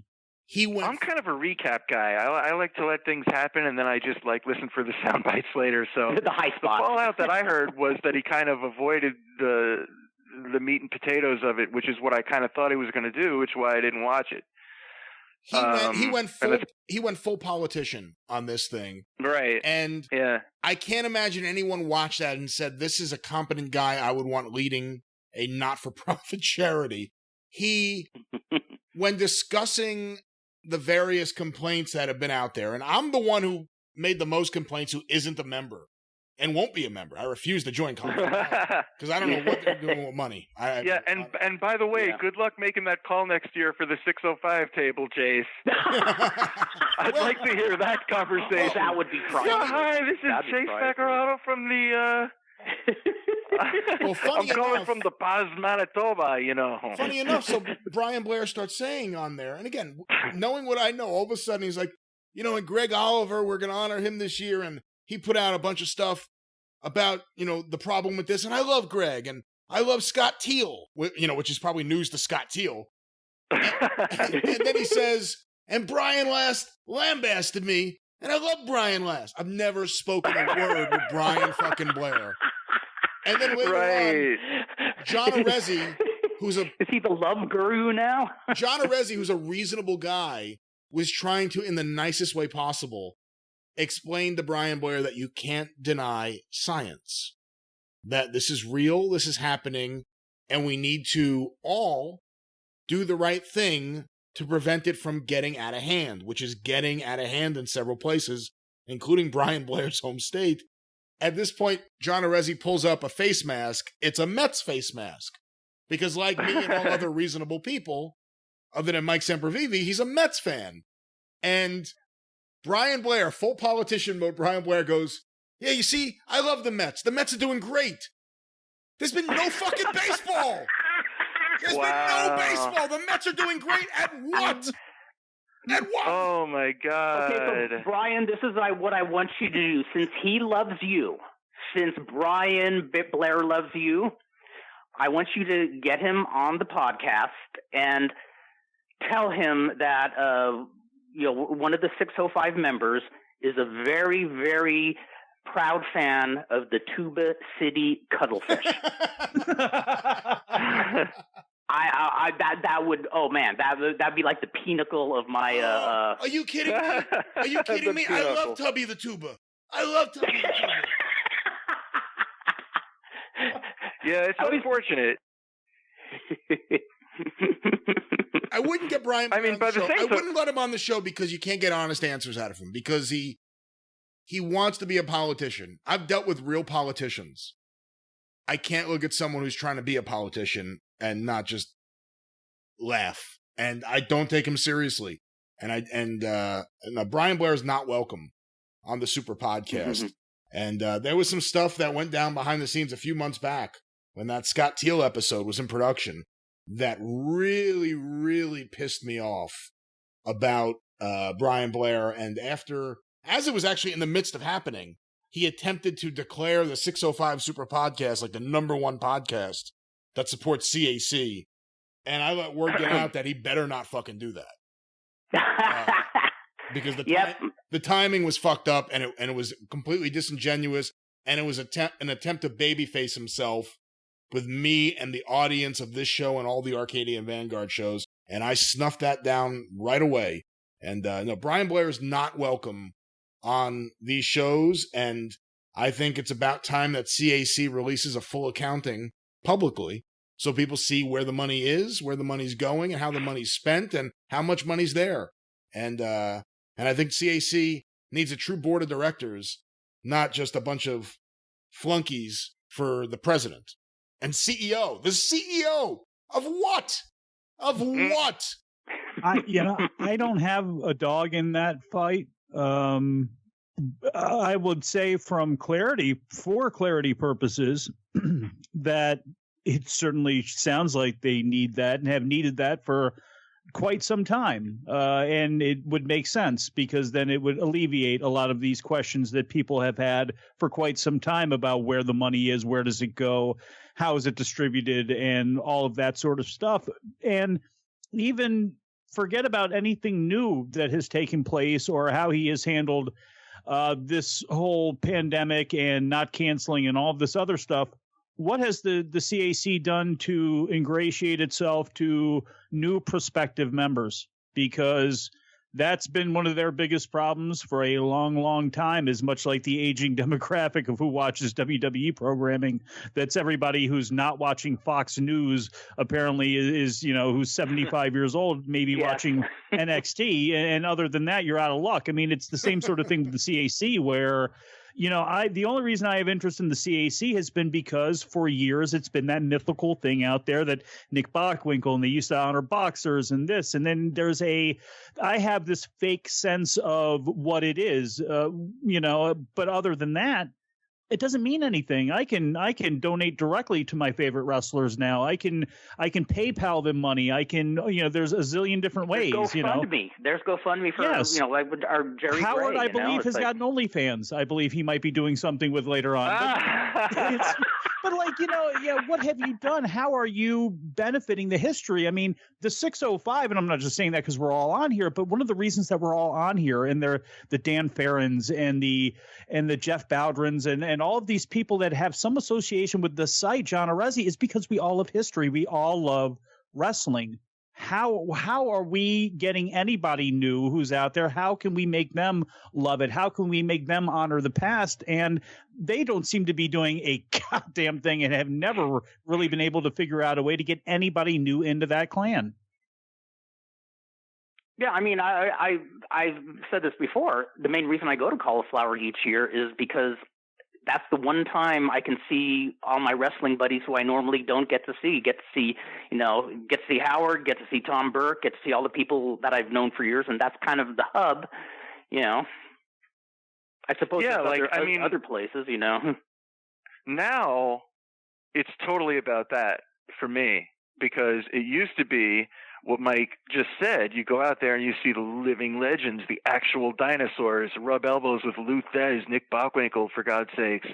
I met Ox Baker out there, like everybody. Hang out with Terry Funk. Now, nobody really good is left. And it's all these people. As a esteemed broadcaster friend of mine, who I don't know if he wants this quote attributed to him or not, if he does, I'll tell it on a later episode. But he said, CAC is where people to go to convince themselves that they're in the wrestling business. And I said, that is so accurate. I wish I would have said that. You nailed it. Now, here's the thing. Now, I still urge everyone to come out there in 2022. Yes, because I don't know about 2021, but definitely by 2022, when there's going to be really nobody left. But the thing of it is, we do have a good time, and it's all about the camaraderie now, because the thing that it originally was is gone. There's none of the classic names anymore, and it's just like, And, also, just to go back for 1 second, I don't know, I'm no expert, but when it comes to matters involving my health, whatever the Cuban assassin says, I tend to follow his advice. What did the Cuban assassin say? Well, he said Tampa's going to be. He said it's all going to be fine, and if they're having it, he's going to get on a plane, and they're going to have to pry the ticket out of his cold dead hands, or words to that effect. And Brian Blair is a great president, and blah blah blah. What is the urge? Is he getting paid for the guy honoring every? They're going to honor David Peterson. They're going to honor Fidel Sierra. They're going to honor the Cuban. Yeah, right. I'm burying myself here, but I have a feeling that the 605 Brian Blair alliance has come to an end anyway. But no, don't worry. He'll tell you he loves you. He'll tell you he loves you. I mean, it's like, for better or worse, it's like Trump's cabinet. Just have your buddies do whatever and call it a day. And it's just the Tampa clan. I mean, I think next year Bugsy McGraw is getting the Lou Thez Award. Can you imagine at some point in his life, Brian Blair saw a picture of Whipper Billy Watson and said, I need that mustache. Right. It'll never go out of style. Hey guys, I hate to bail here, but got some stuff I got to take care of. But Mike, it's so great to talk to you, and Howard, great to reconnect with you. And Brian, thanks for having me on. Well, thanks for being here, Kurt. I always love to have you on. You add so much energy. But before you go, who's going to win the World Series? Like I said, the Tuba City Cuttlefish. Last year it was the Buffalo Broncos. This year it's the Tuba City Cuttlefish. I'm going to hold you to that. Yes, I'm sticking with that answer. All right. Well, Kurt, if there's coronavirus deniers, I can be a World Series denier and say no, it was the Cuttlefish that one. Damn it. Well, we'll see how that works, Kurt. You guys are the greatest. Seriously. Stay safe, I'll talk to you soon, man. All right, Kurt. Take care, guys. All right. Well, there he is, Vandal Drummond. Another memorable appearance by our good friend. I'm going to add someone in a moment. Howard, have you kept up at all with modern wrestling? Have you been watching any of it? Funny you should ask. You know, one thing I hate about modern wrestling is all these finishing holds that they give. Like, I understand, like, in the 60s, the atomic drop, that was a pretty hot thing at the time, reflected the time they were living in. But now it's like, oh, watch out, Tommy Dreamer's going to hit Raven with the midlife crisis. Greenbaum has him up.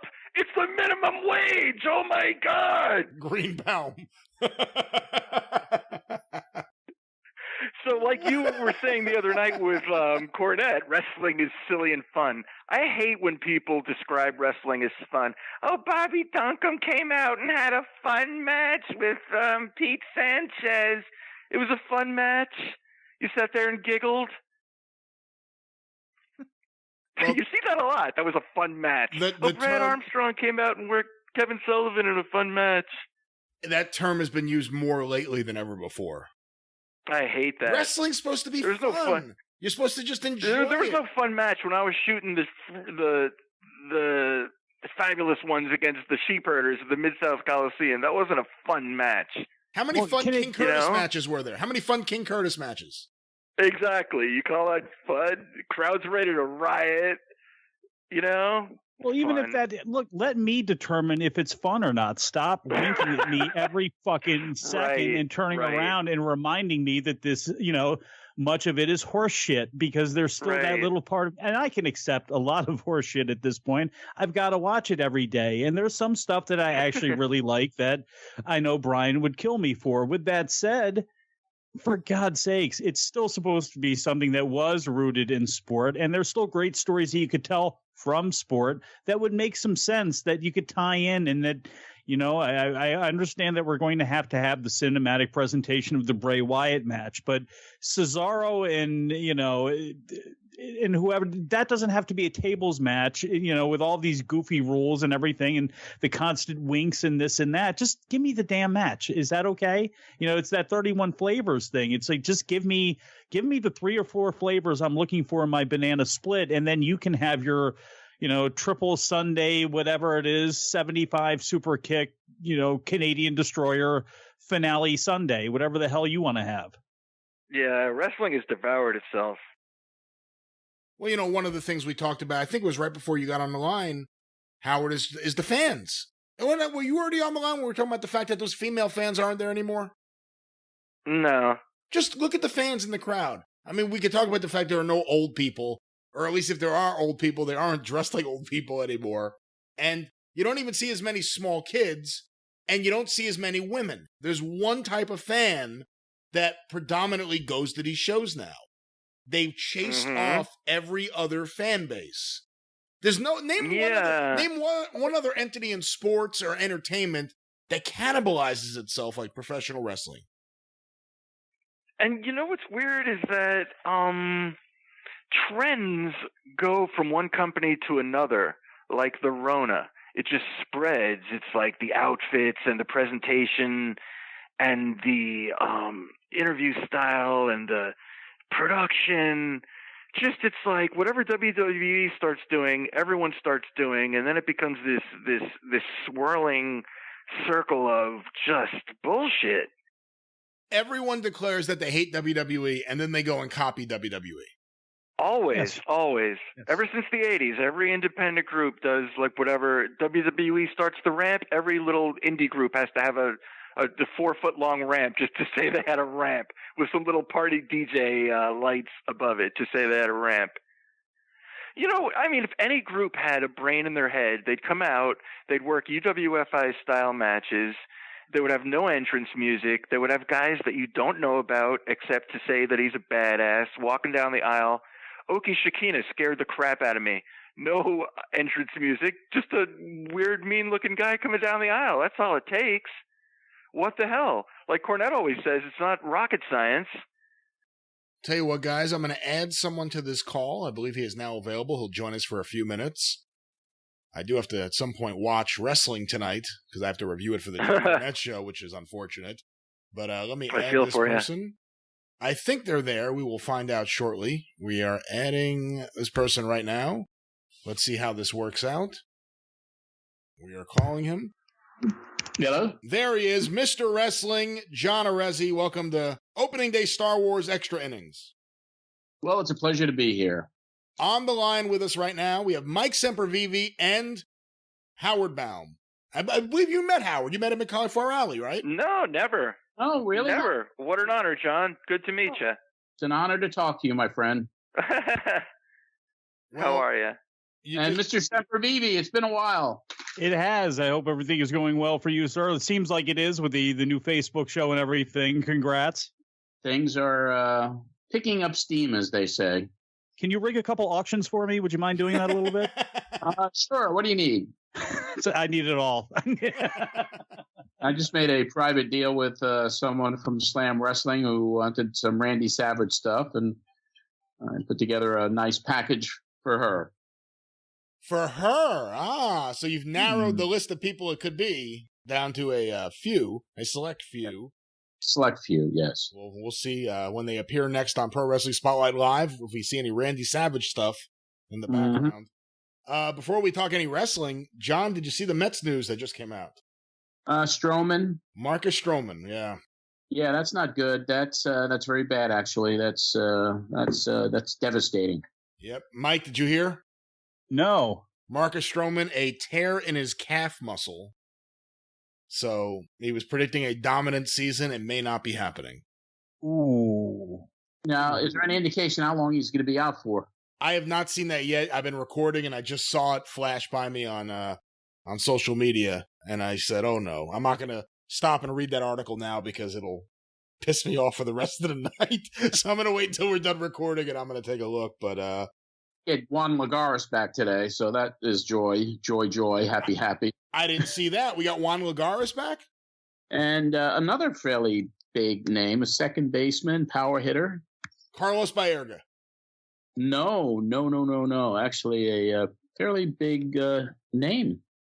My nephew told me earlier, and I simply have forgot. That's what old age does to you. Wait a minute. So you weren't building I thought you were building up like you were going to reveal the name. You forgot the name? Well, Brian Dozier, that's the guy. Oh, for Minnesota, yeah, second baseman, I guess utility infielder now too. Picked him up as well. Yes, Brian Dozier, that's the guy. Yep. That's what we needed, more second basemen. Yeah, and no pitching. You don't have any pitching. I was going to say, I mean, really, regardless of who gets hurt, I mean, do you really think, and I'm a little biased here, but did you really think you were built for this sprint? Yes. Yeah. Even to get past Atlanta and Washington, forget about Philadelphia, but just those two? Yeah. I always have a great feeling in the beginning of the season, no matter how the team looks. It's always, yes, they're going to do it. Hope springs eternal, or exactly. Summer springs eternal. I've been going through this since 1966, so I'm in it for the long haul, in it forever, and my heart gets stomped on and crushed every year. Hey, John, let me ask you, Howard's in South Florida. Yeah. When did you first start seeing Florida wrestling on TV in New York, and did you ever actually attend any shows in Florida? I have never attended a wrestling show in Florida, no. And Florida wrestling in the New York market is actually one of the shows I never even watched. Now, you had access to it on Long Island, or you didn't? I don't even remember it being on. Wow. Years with that. That's interesting, because, you hear from so many people that they got to see it on Spanish international television out of New Jersey, and that's why Florida guys would appear at the Garden, because the fans in New York would see them and know who they were. And So this is the 70s or 80s? The 70s, into the early 80s. Okay, because I was out, really, after 78. And I really didn't come back until the late 80s, if you really look at it. I mean, so there was a lapse time for me of almost 10 years. Well, you and Howard have something in common. As youngsters, as teenagers, you both started shooting ringside. Howard in Florida, you up here at Madison Square Garden and throughout the Northeast. Let me ask you each. Howard, let me start with you. Who was the scariest guy to shoot during a match? Like, you were afraid they would come after you, or you just never knew what was going to happen? Was there one guy that you were always worried about? Definitely Abdullah, because I was half a mark at the time I was doing it. And then, I mean, Abdullah and Terry Funk, because Terry Funk was completely unpredictable. But then, as I got to realize that he's a nice guy, and in 1989, I was shooting an NWA show at the Night Center in Miami, and Funk was working Sting. And Funk was like chasing a few photographers, and they teach us photographers, like, when the action is outside the ring, just lean up against the apron, and they're going to go around you. Except in the case of Abdullah or Terry Funk, because they will attack you, and I knew this. But I let it happen because I wanted the story. And he did. And he choked me, and he throttled me, and he threw me down at ringside. And I loved it. And I didn't feel a thing. Light as a feather, as they say. And it was tremendous. I sold for him at the Night Center. It was great. So after I learned not to be afraid of him, because I just met him a few times and I realized he was a nice guy, I let him catch me. I still didn't think he was going to do anything. It was quite a shock, but he totally, attacked me in working style. John, what about you? George Animal Steel. Huh? And Bugsy McGraw. Really? Bugsy? Yeah. Well, he was a heel in New York. That's right. Yeah, he was a heel in New York, and he chased. He was a teddy bear down here.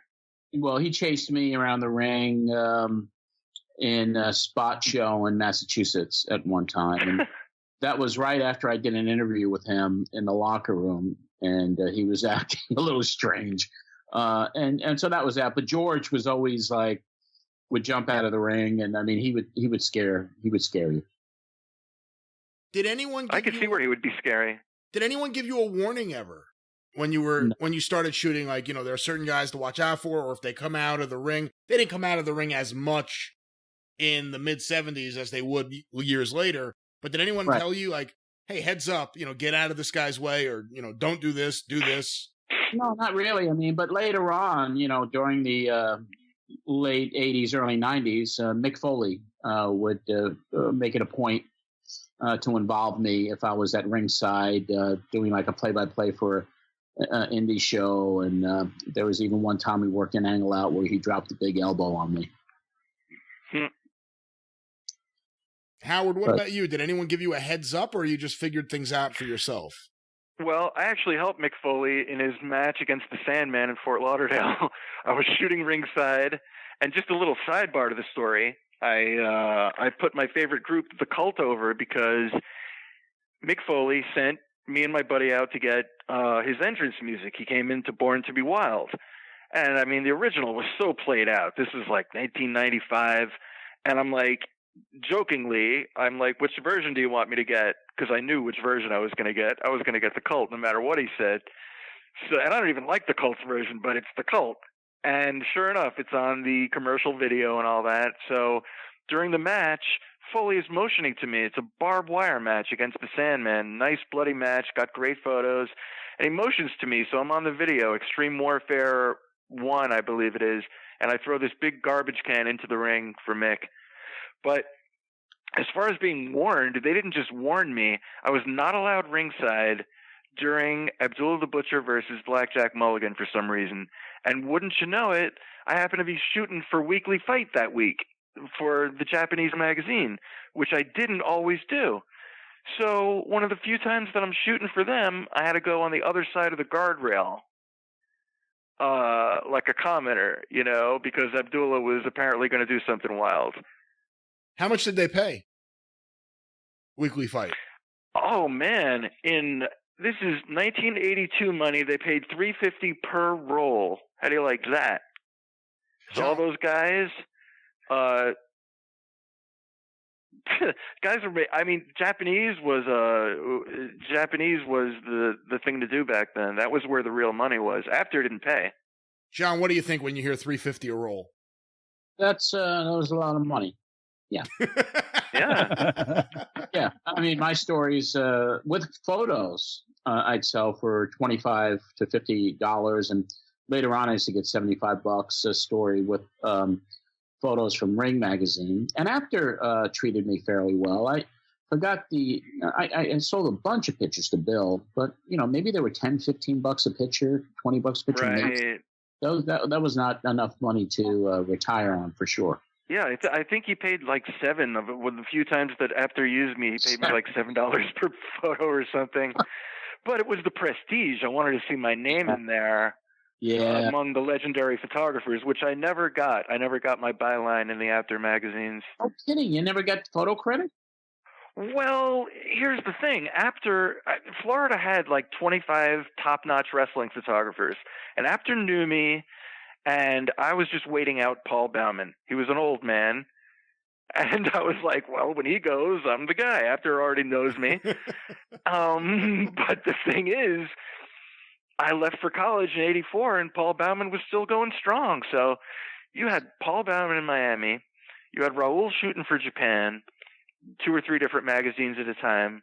You had Dwayne Long shooting in West Palm Beach. You had Bill Otten shooting in Orlando. And all those guys were top-notch photographers. So I was waiting in the wings, but it never happened. But I was more your BC paper magazines, your Mike O'Hara magazines and stuff like that. I was kind of lucky because I kind of worked for all of them, and some were better payers than others. And I just looked through a bunch of old magazines from the 70s with my photos on it, some cover stories with Neil Moskris. And so it's really cool to look back at this stuff now and see your photos. Yeah, you're definitely one of the names of my childhood. It's amazing how we were all there, and now we're all here like old sages. Yes, and Brian is the ringleader for all of us. Right, he's doing God's work. Well, speaking of ringleaders, what can you two gentlemen tell me about Don Wilson? Because you both met him at different points. Oh, man. Let me start with you, John, because you would have met Don Wilson first. Yeah, that was, not a lot of interaction with him, but it was with the WFIA back in the early days, but not too much. Correspondence, yes, but wasn't as close with Don as I was with so many of the others that were prominent back then. So I really can't give you, some good memories of Don Wilson other than met him a few times and corresponded with him way back in the day. Now, Howard, you would have met him, but also you have the unique story of you and Pete Letterberg. You called yourself at first the WFIA, but this is when Don Wilson retired, left, resigned. I don't remember what it was, but that Jim Ross guy in Illinois declared that he was in charge of the WFIA, and you guys had a little bit of a feud with him, correct? Am I saying everything the way it right? was? Well, here's the deal. I was just a little kid at that time, and Pete Letterberg was handling most of the business. I was like 17 going on 18. Pete was like 22 going on 23. And we had attended the convention a year before, and I was 16 years old at the Ramada Inn in Mount Moriah. I've told this story before, but, it's eons ago. It bears repeating. And I had been out drinking a few times with my underage Roddy Piper ID. I was 16 years old. Wasn't the first drink I ever had, but I was definitely new to the game. And Pete introduces me to Don Wilson, at the time the head of the WFIA, along with Dave Brzezinski. And we're in the bar, and it's like one of the first 5 times I ever drank in my entire life. It was so exotic. And we're in the dark bar. Don Wilson couldn't have been cooler. I refer to him as the Robert Mitchum of professional wrestling. So he got us some wild turkey and Cokes.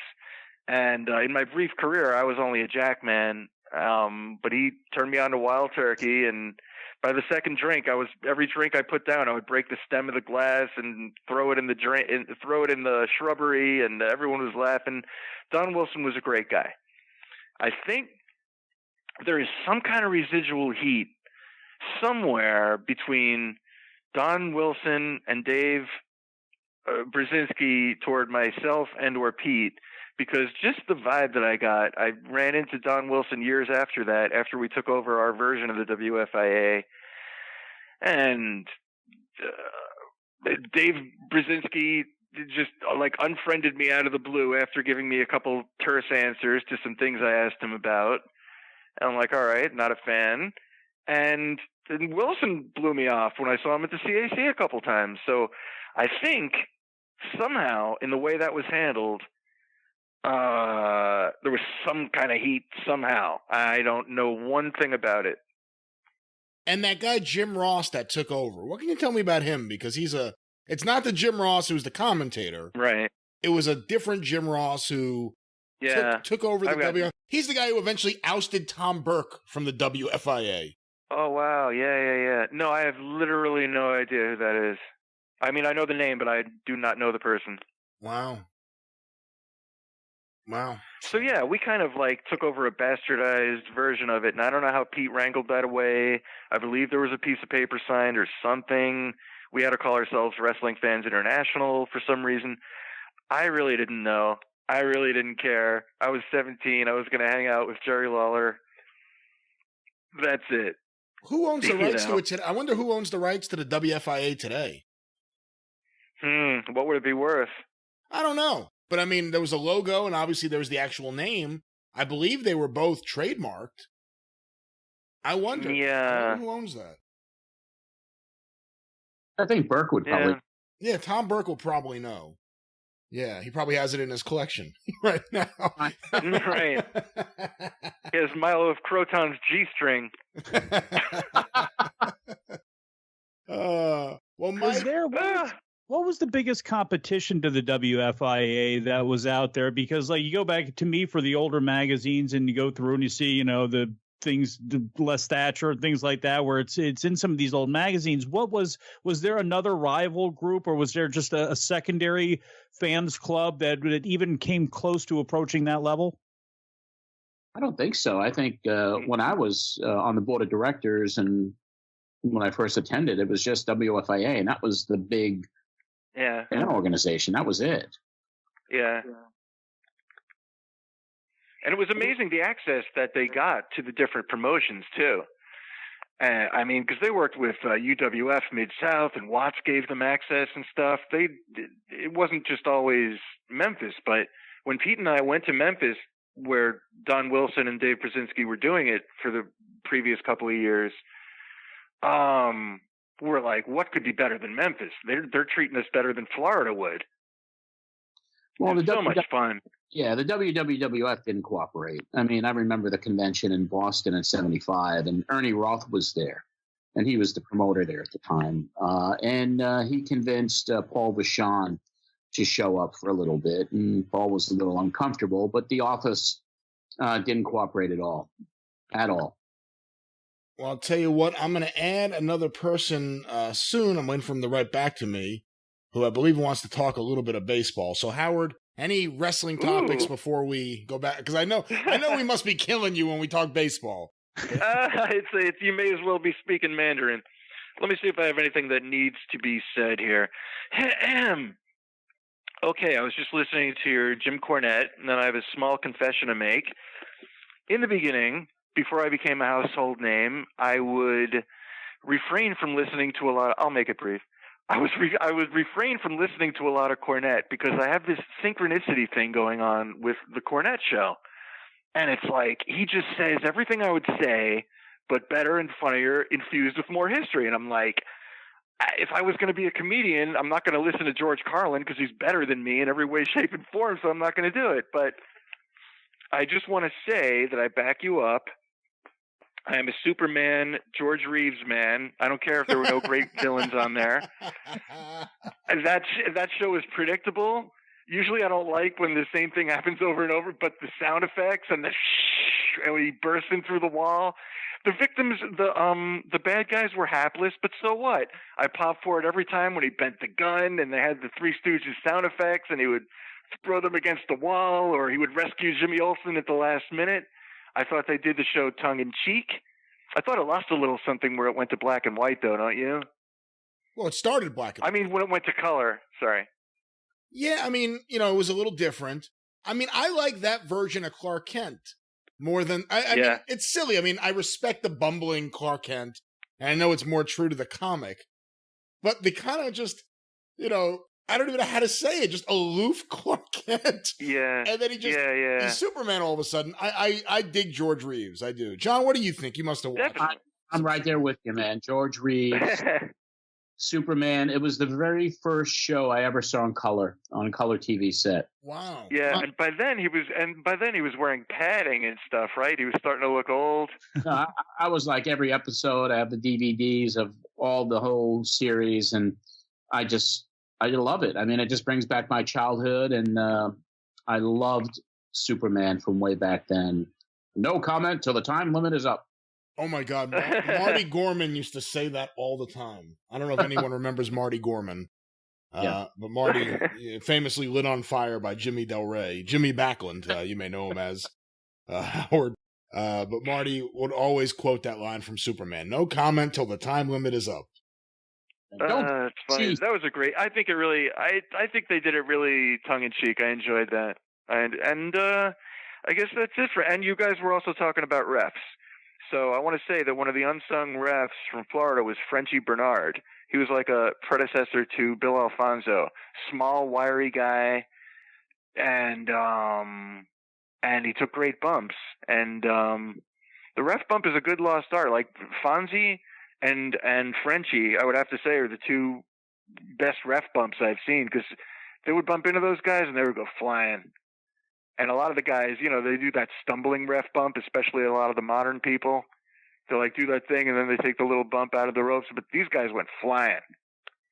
The best ref bump I ever saw that I haven't seen anyone copy, and I don't know why, because to me it was amazing, was on a Dennis Carluzzo show once.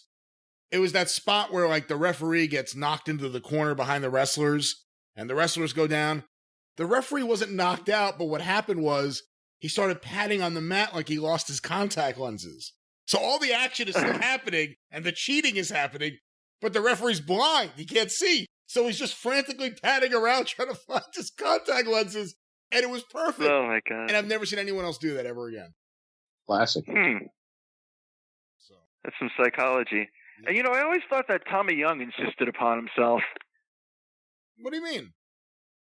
I think he insists upon himself. He has to do that flying aerial maneuver when he's going to make a 3 count. I'll tell you the story that really turned me off on Tommy Young.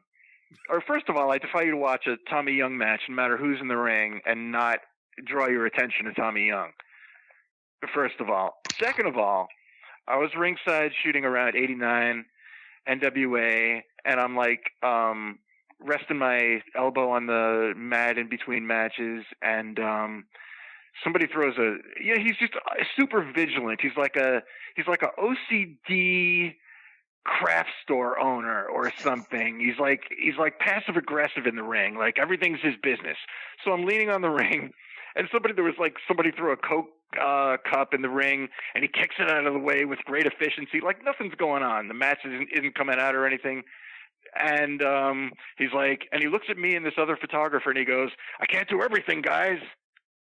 And we look at each other like, who the fuck is asking you to do anything? Like, what the fuck? Can't do everything, guys. Like, back up a little. And he kicks the thing out of the ring. I'm like, what the fuck is this guy's deal? What's so cool? Earl Hebner. Or whichever Hebner worked the 605 pay-per-view in Orlando in 2005. I was ringside and I was kind of facilitating, the costumes and everything, because the guy taking the jackets wasn't on point or anything. So I rescued Scott Steiner's little piecemeal chainmail headdress and stuff like that. And at the end of the night, whichever Hebner was said, "Thank you, I appreciate that. I was watching you tonight." I'm like, "Of course." So that's it. I just felt like I needed to interject on my history with referees. I like Tommy Young. For the record, I think Tommy Young's a good referee. I heard you guys putting him over, but he was never my cup of tea. He insists upon himself. Slanderous to somebody like me who grew up with Tommy Young. How dare you? But actually, my question everybody is, grew up with Tommy Young. Well, so my question is actually just because right now we're going through 82 and Dory Funk is there, booking Mid-Atlantic right now. And we, see the trade-off. We see Tommy Young sometimes down working in Florida. We get Stu Schwartz kind of going back and forth. I'm assuming Stu Schwartz left Mid-Atlantic whenever it was, I guess, for good in 83. Did he just go to Florida and retire, or did he bounce around? Because I always associated him with Florida, and to see him so much in Mid-Atlantic, it's just I kind of forgot about he was even there and such a presence there. You know what's odd? I used to see photos of Stu Schwartz refereeing matches, and I think he only worked the northern towns because he didn't come to Florida during my era. I mean, he didn't come to Miami during my era. I think I'm having a stroke during this episode. What was wrong with me? But I always saw photos of him during the time when I was around, and I think he only worked the big shows, maybe the Bayfront, Tampa. Maybe he was in a particular town like Jacksonville. Never came down south. There were a couple of guys like that. The Wolfman, that you only saw them on the circuit like in Tampa. But I know if you want to compare and contrast 1982, Mid-Atlantic, and Florida, I think one conclusion can be reached because they had pretty much the same talent pool. You had a Rotundo, Funk, Briscoe. Basically, Florida, Mid-Atlantic were pretty much the same for all intents and purposes. But we had Dusty Rhodes, and I think that just points to the drawing power and excitement of Dusty Rhodes. Because if you take Dusty Rhodes out of Florida, and Gordon Soley, it's kind of like Mid-Atlantic, right? Basically, yeah. I mean, we have, I guess, at that time, more Georgia influence because of, the Savannah and things like that, Roddy Piper, and for a time, Ole Anderson and Stan Hansen before they left. But yeah, I mean, ultimately, I guess the one capper would be we had Ric Flair. So like for everything that was the same, whether it be a Briscoe or something like that, I mean, yeah, you had Dusty, and we're about to get Kevin Sullivan and Jake Roberts then going back, going down there, and Barry Windham had gone back down there, and they all evolved and exploded, I guess, really around that time, and they kind of all came into their own with their personalities. And that's the only defense that I guess I would have to Dusty, because you see how Dusty rocked Georgia and what he did with Piper and everything he was doing in Florida. And the only thing we have is Flair and Valentine, and then Piper's turn after he got stabbed. I mean, that's about the only thing that we can go, hey, we can try to top you with this.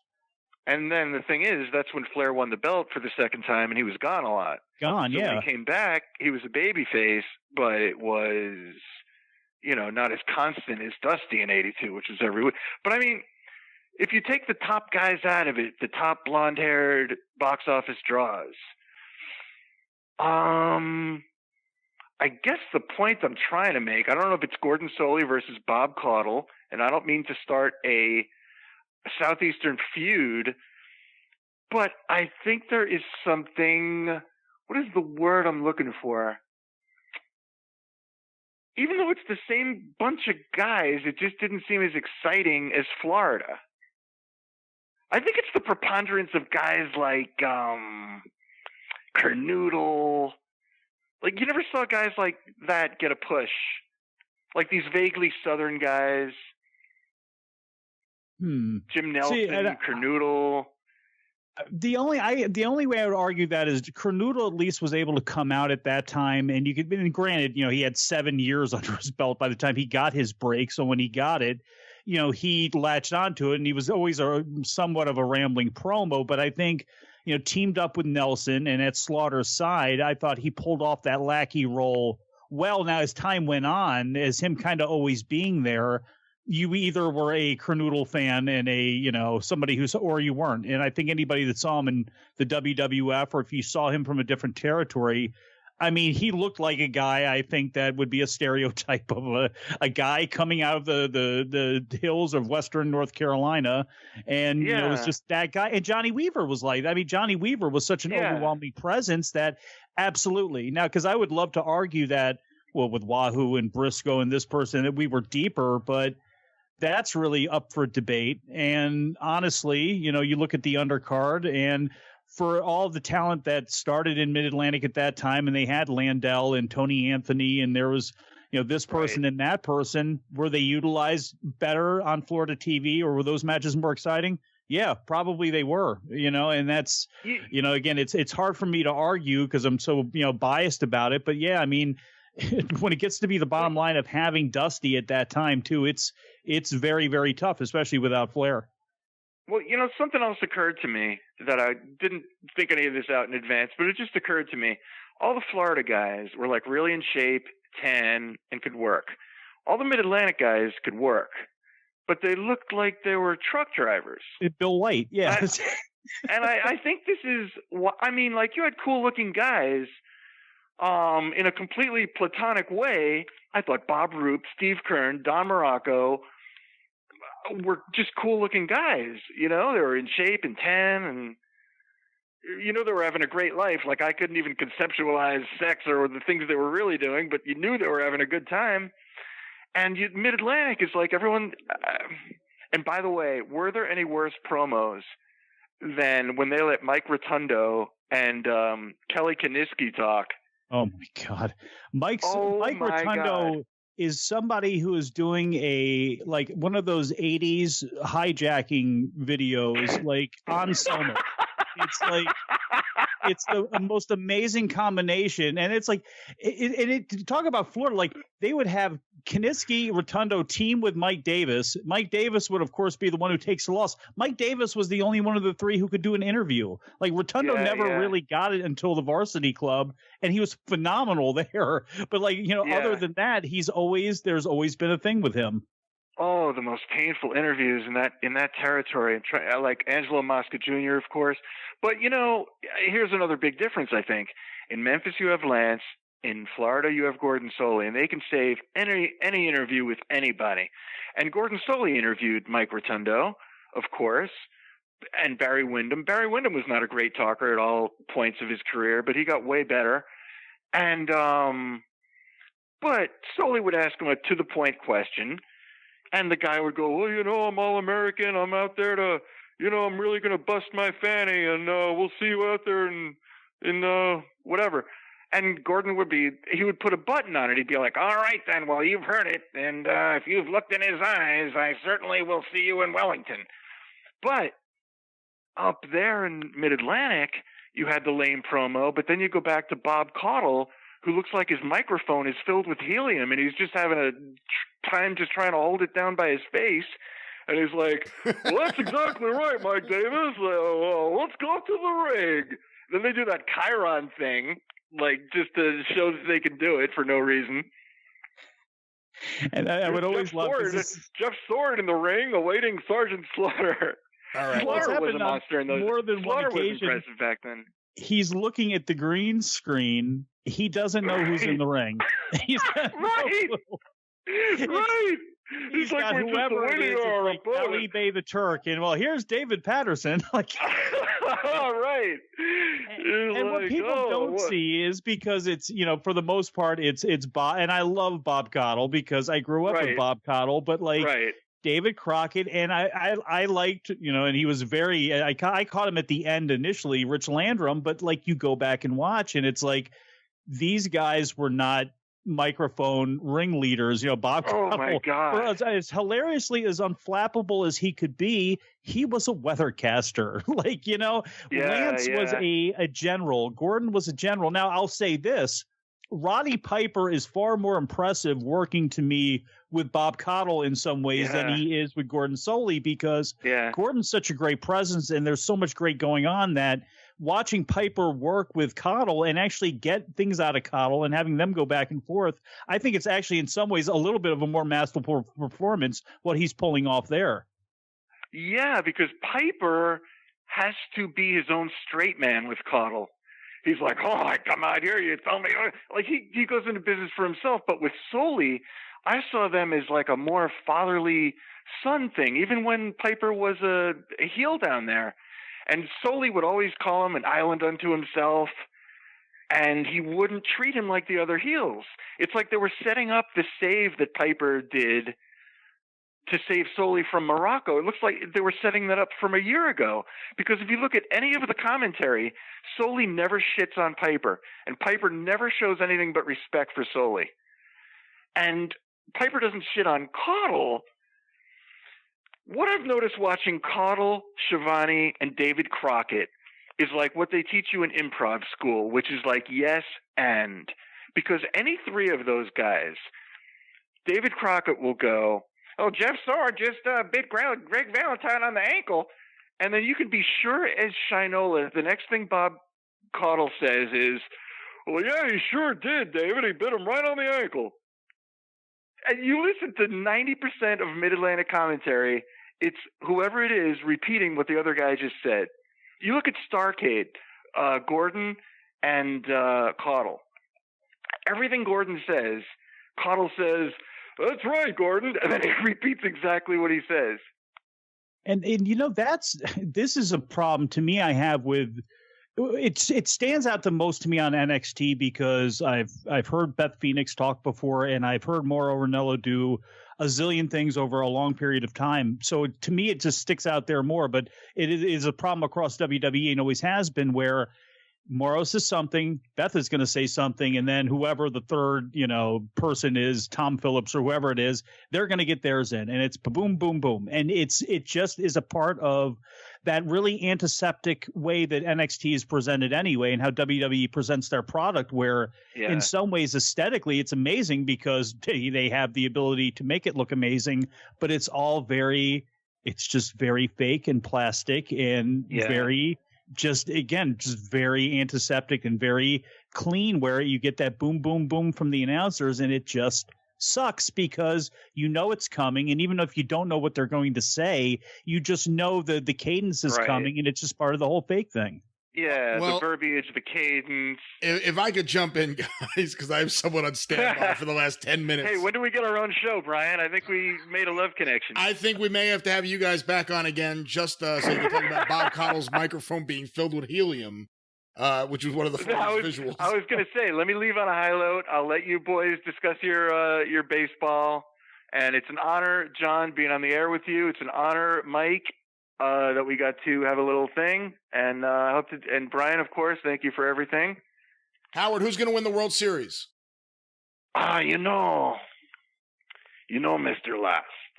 I'm sorry, Brian. I'm going to let my friend on here to answer me because I don't know. So I'm going to let my friend. He's soft-spoken. He's pensive. He is ruminating Roddy Piper.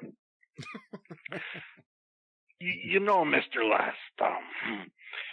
We didn't have no fancy podcasts or nothing like that growing up.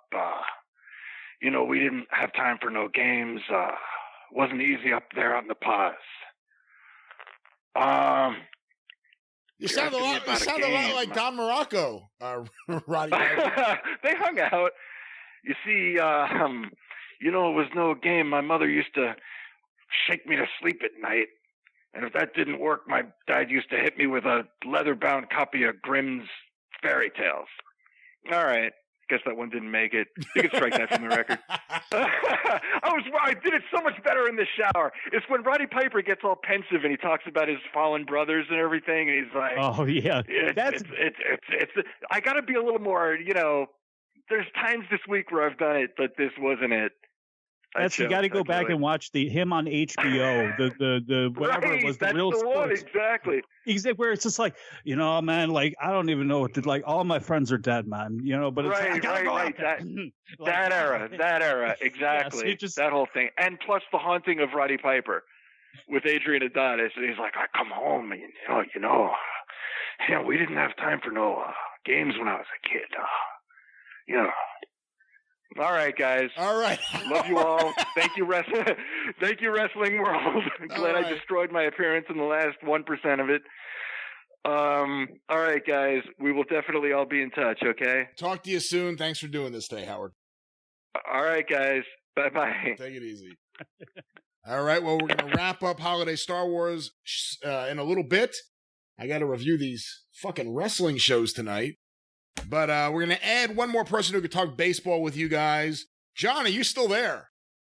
Hello. You got a little less in than I did, and I barely got anything in. But definitely some chemistry, Howard and you, Mike. That it's probably the net amount of drugs we both done combined probably has something to do with that. And it's amazing, and I'm embarrassed to admit that I still actually have the top 10 from like last year when Cornette hosted, where Howard was on there in full Howard mode, right down to Don Morocco, that impression where he took a shit on a rainbow and wiped his ass with a handful of butterflies, which pops me every time I hear it. Well, let me add our last, or at least I believe this will be the last person added who wants to talk some baseball, and what a perfect way to wrap things up than to talk baseball. Let me see if his name is here. I'm actually using the right keyboard this time. Now, last time he was on the show, which was the beginning of part 1 of Opening Day Star Wars, there was a weird echo issue, which made it difficult because Kevin Sullivan was also on the line, and Kevin's audio is hit or miss. You never know what you're going to get, but let's see how this works out this time. Adding John McAdam, who opened Opening Day Star Wars, to come on as our closer right here. Let's see if he's there. It is calling him right now. John McAdam.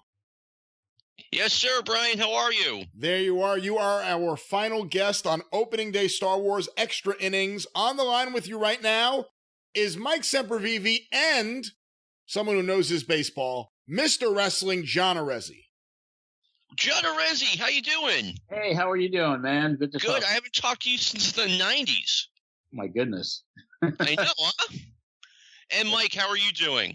I'm doing okay. This is actually perfect. You're coming on as the closer because there's us, the 3 hosts that are still here talking, and you have to face at least 3 hosts, I understand, this year coming in as a closer to the 605 opening day edition. Well, I hate to break any news, but I'm the opener and the closer.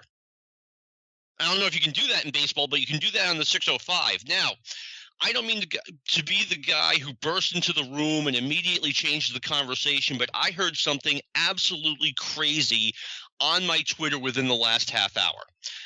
We're recording this on Wednesday. Baseball starts on Thursday. They still don't know how the postseason is going to be set up.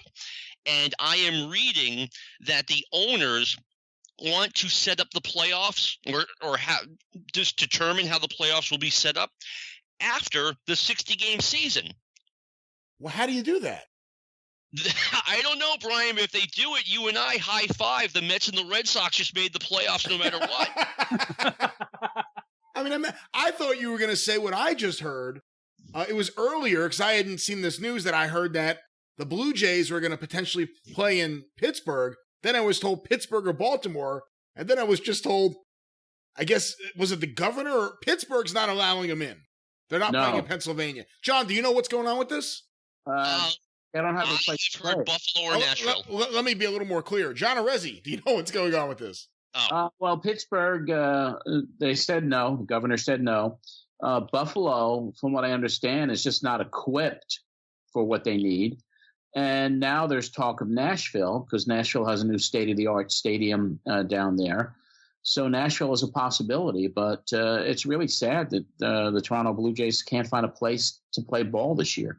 Well, it would make sense. I guess Nashville was going to be the hub of the what would it be? The taxi, the league taxi squad was going to be based out of down there. Yeah, all the free agent ball players that will kind of be, in a waiting area for those teams that needed experienced guys to call up in case there were injuries. And I don't know if that has changed or not, but I think Nashville makes sense for the Blue Jays to play there. They're a town that's right for baseball, and they have the new facility, but you just don't know. It's just kind of sad that the Blue Jays can't find a home. And speaking to my friend Greg Oliver up in Canada, he's like, well, we don't want anybody up here, and I guess they closed the borders up, and I think it's too dangerous to fly all of these teams in and out of there. What are they saying in Nashville? I'm sorry, John. Let me just ask John Arezzi. I got to clarify which John I'm speaking to. Let me ask John Arezzi a question. What are they saying in Nashville about the prospects to have a Major League Baseball team in Nashville? Well, they are now really going for it. I mean, the city is for it. They have an office down there. It would be called the Nashville Stars. They opened up an office ironically, with Dave Dombrowski, who used to be with the Red Sox, I believe, and Tony La Russa. So there's an office opened up in Nashville for a potential expansion team to come to Nashville, or to get one of those teams that people always talk about that are not doing well in their city to move to Nashville. So I think that Nashville's going to have a major league franchise, I would say, within this decade. John, let me just jump in there real quick. Just one question, because it came up in an article basically written about the feud that the Nationals have with the Orioles. And I can't remember if it was Sports Business Journal or The Athletic or where I had seen it, but I must have missed some scuttlebutt in the Baltimore area about the possibility, even though it was, I guess a very minimal one, about, I guess there were fears that the Angelos family, the sons, could pull the team and possibly go to Nashville. Now, it didn't seem like there was a ton to that, but was that just a one-sided thing coming from Baltimore? Or did you ever hear that down there, that possibly of all of the teams, the Orioles, not, the Miami or whoever, would be the team that would be ripe for the picking to move down? There have been reports that Baltimore could be one of those teams. I can't imagine the Orioles leaving. It's stunning. Yeah, it's Mike, that means build us a new Camden Yards. Camden Yards is now 30 years old, and we want a new stadium. That's all there is. I can't picture the Orioles moving. I believe that's the case. But the city of Nashville, the committee, the Music City Baseball Group, is there. Offices are open. They had actually just met with folks from Gaylord Entertainment, which owns the Grand Ole Opry. So there's definite momentum now for a team coming to Music City. Well, two questions. Do you think Nashville will support a baseball team? If a baseball team arrives there, is it going to be like the Colorado Rockies, where they sell out every game for years because people are so happy to have the team there? And also, John, do you see Nashville as a National League town or an American League town? Good question. I think Nashville would support a team, whether it is American or National League. But I would see Atlanta's so close. I would see Nashville perhaps being an American League town. And Nashville supports its teams when it wins. I mean, the Predators, the NHL team, they're selling out all the time. And the Titans, the attendance is based on how they're doing. The Nashville Sounds baseball team, the AAA organization for the Texas Rangers, they draw pretty well there. Now, John McAdam, I cut you off before, so feel free to cut me off now. Okay, no, I was just going to say it's kind of, we were talking about the Blue Jays not being able to play. I mean, Canada does not want even the ball players going in and out of the country. It's just funny how their priorities are their priorities versus American priorities. But I agree with John Arezzi. I mean, it's been pretty clear for the last 3 or 4 years, the next city that is getting a team, whether it be through expansion, unlikely, or a team moving, much more likely, is going to be Nashville. Well, if Nashville gets a team, they have to get another team also, right? Usually they add 2 teams at a time. What other city would get a team? Well, Vegas would be screaming. Vegas would be attractive, although ultimately, I won't believe it with the Golden Knights until we're talking about them 10 years down the road, that people are there for a game that doesn't matter in the middle of October. You know what I mean? Like, I'll believe it when I see it after that shine wears off. And baseball-wise, I'm sure they want to put one there. Why wouldn't you, with the Raiders going there? And, but with that said, look at the housing market there. Look at some of the other things, including the fact that it's going to be a gazillion degrees. And, is a retractable roof stadium, is a dome stadium, is that where you'd want it? And I don't know. I know Montreal, people have talked about, Quebec City and things like that. I don't know. I would rather see contraction at this point, and even though I know we're not going to get that, than to see teams be put in places that won't necessarily hold on to them for too long. I don't know. Nashville I think is good, but Oklahoma City, Las Vegas, Montreal, places you've already been, I don't know. Portland's another one, I guess, that I don't know if they're back in the move for baseball as well too, but it's just I don't know. I would rather see some teams go away, frankly, like your Miamis and teams like that, than see this whole pie get divvied up even more. And then you're adding 2 teams for really no reason whatsoever. I would say that you would add teams because you're adding revenue by having more teams, by having a bigger live gate, by creating more of a demand for television. I don't know what it's like anywhere else, but if there was a team in Vegas, I could totally see half of New England getting on a plane and saying, hey, let's go to Vegas and see the Red Sox.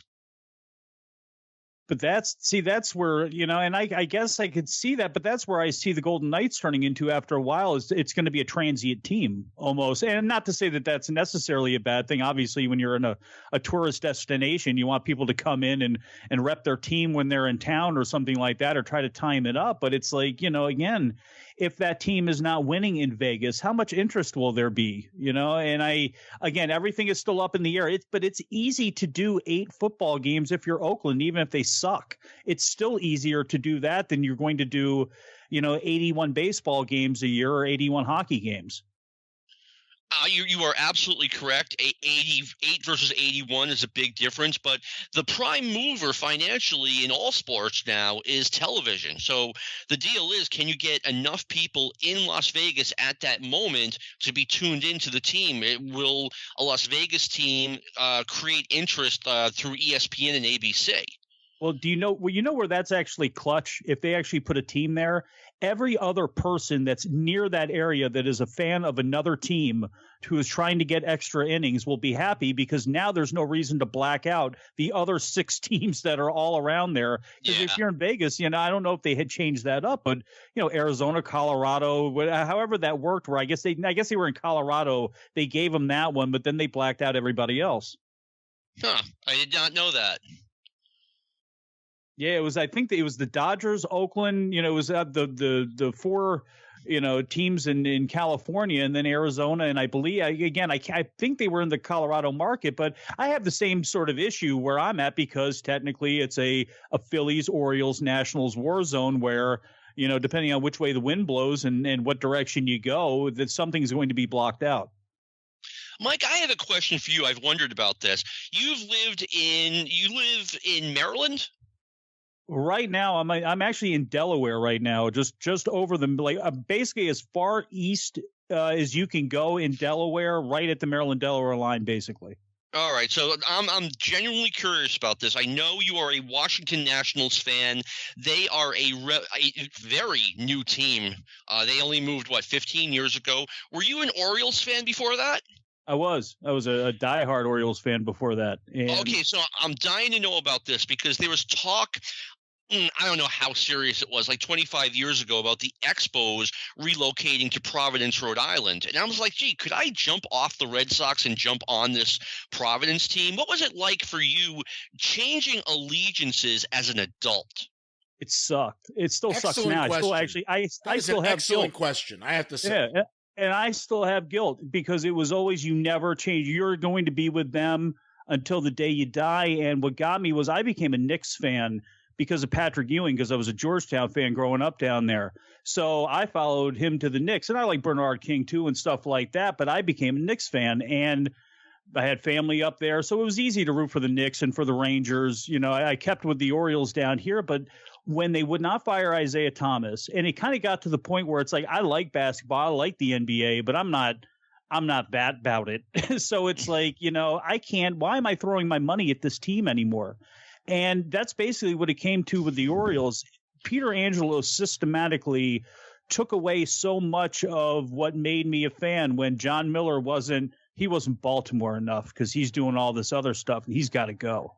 And Mel Proctor and John Lowenstein were booted off HTS, and he started putting people in that were true mouthpieces. Now, obviously, all of the announcers and all, of course, they were paid for and brought in by the club, and you didn't want them, the club to get buried.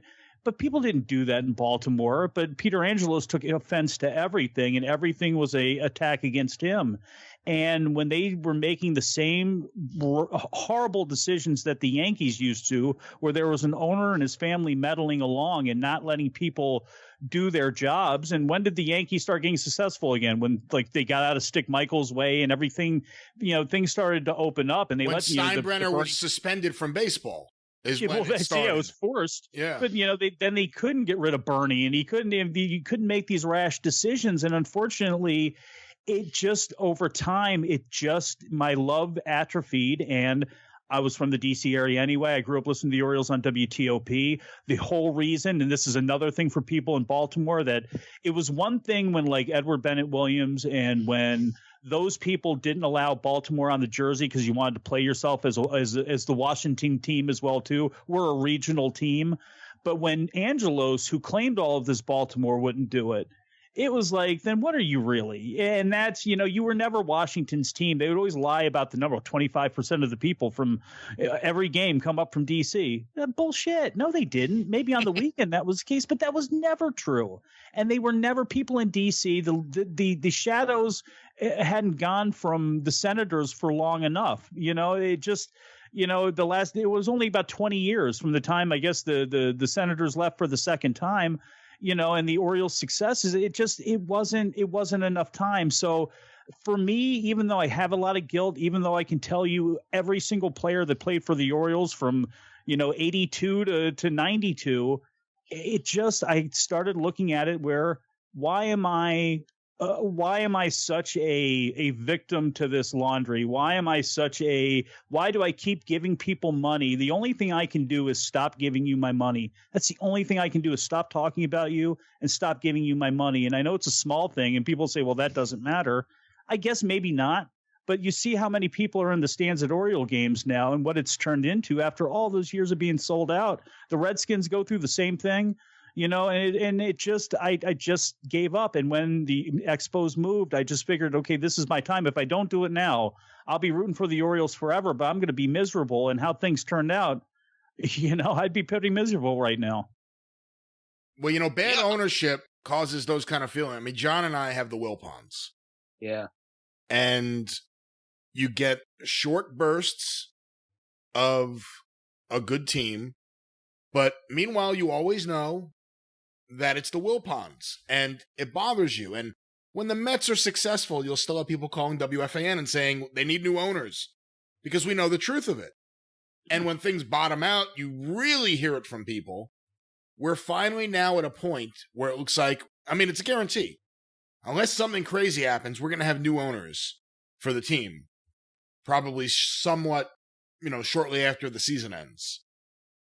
And it's an exciting period of time. Now, I can't imagine, that's the thing. The Wilpons were awful, but I never jumped off the Mets bat. I never said, you know what, that's it. I'm a Yankee fan. I couldn't even fathom that. But it's a weird feeling liking a team and having owners that you hate, that you absolutely hate. John, what do you think about all this? John Arezzi. If you're talking, you're on mute. Perhaps you're not talking. Am I talking? You are talking. Hey, look, I'll say this again. I've been told, we get John back on there, is I feel guilty. I still feel guilty. And it's not, with the Knicks, I don't, because it was like, I'm going to give you chances. And if you do this, to hell with you. But with the Orioles, where there was more of an attachment, like I couldn't, in my football team, the reason the Colts left. So I picked a team, and I've actually stuck with the Atlanta Falcons ever since. They were the team at the top of the alphabet at the time. Thank God Arizona was still in St. Louis then. But that's who I picked when the Colts left town on the Mayflower Bands. And that's what I did. But also the difference between me and is football is my number one sport. Like, I love football. I love boxing. I love wrestling. And as much as I love baseball and as much as I love basketball and every other sport under the sun, and will always have a rooting interest in it, football is still my number one. And I don't think at this point I could ever see myself going away from Atlanta, where it was a little bit easier, I guess, for to do it with, certainly with basketball, certainly with the Dolans and the Knicks. That was absolutely easy to do. But with the Orioles, it still hurt because I love the city and the tradition and everything that goes with it. But again, the only way you can vote against people like this is with your wallet. And even if you don't turn, to me, I couldn't become a Yankee fan. Like I couldn't do that. I don't think, to me, it was like the Expos were in town. You're starting from a ground zero, like somebody that can waffle. Like if you hate the Cubs ownership and I don't know if I could flip around and root for the White Sox like that. It to me is now that's getting a little too incestuous. I'm drawing the line there. I knew a guy who drove one of the Mayflower trucks. But anyway, I get where you're coming from because we moved from Queens when I was 10 years old in 1975. And I was a diehard Mets fan as a little kid. And when we moved up here, it was like, okay, following the Mets, they'd be on TV twice a year and you can read about them in the sporting news. And to this day, I feel like, wow, it was like my first wife who I kind of blew off. And, it's still, I feel a little tiny bit like a traitor for just not continuing to be a Mets fan. But I'm glad I made the right decision. You are a traitor. You are a traitor. I think if the Mets didn't have Doug Flynn, he probably would have stayed a Met fan.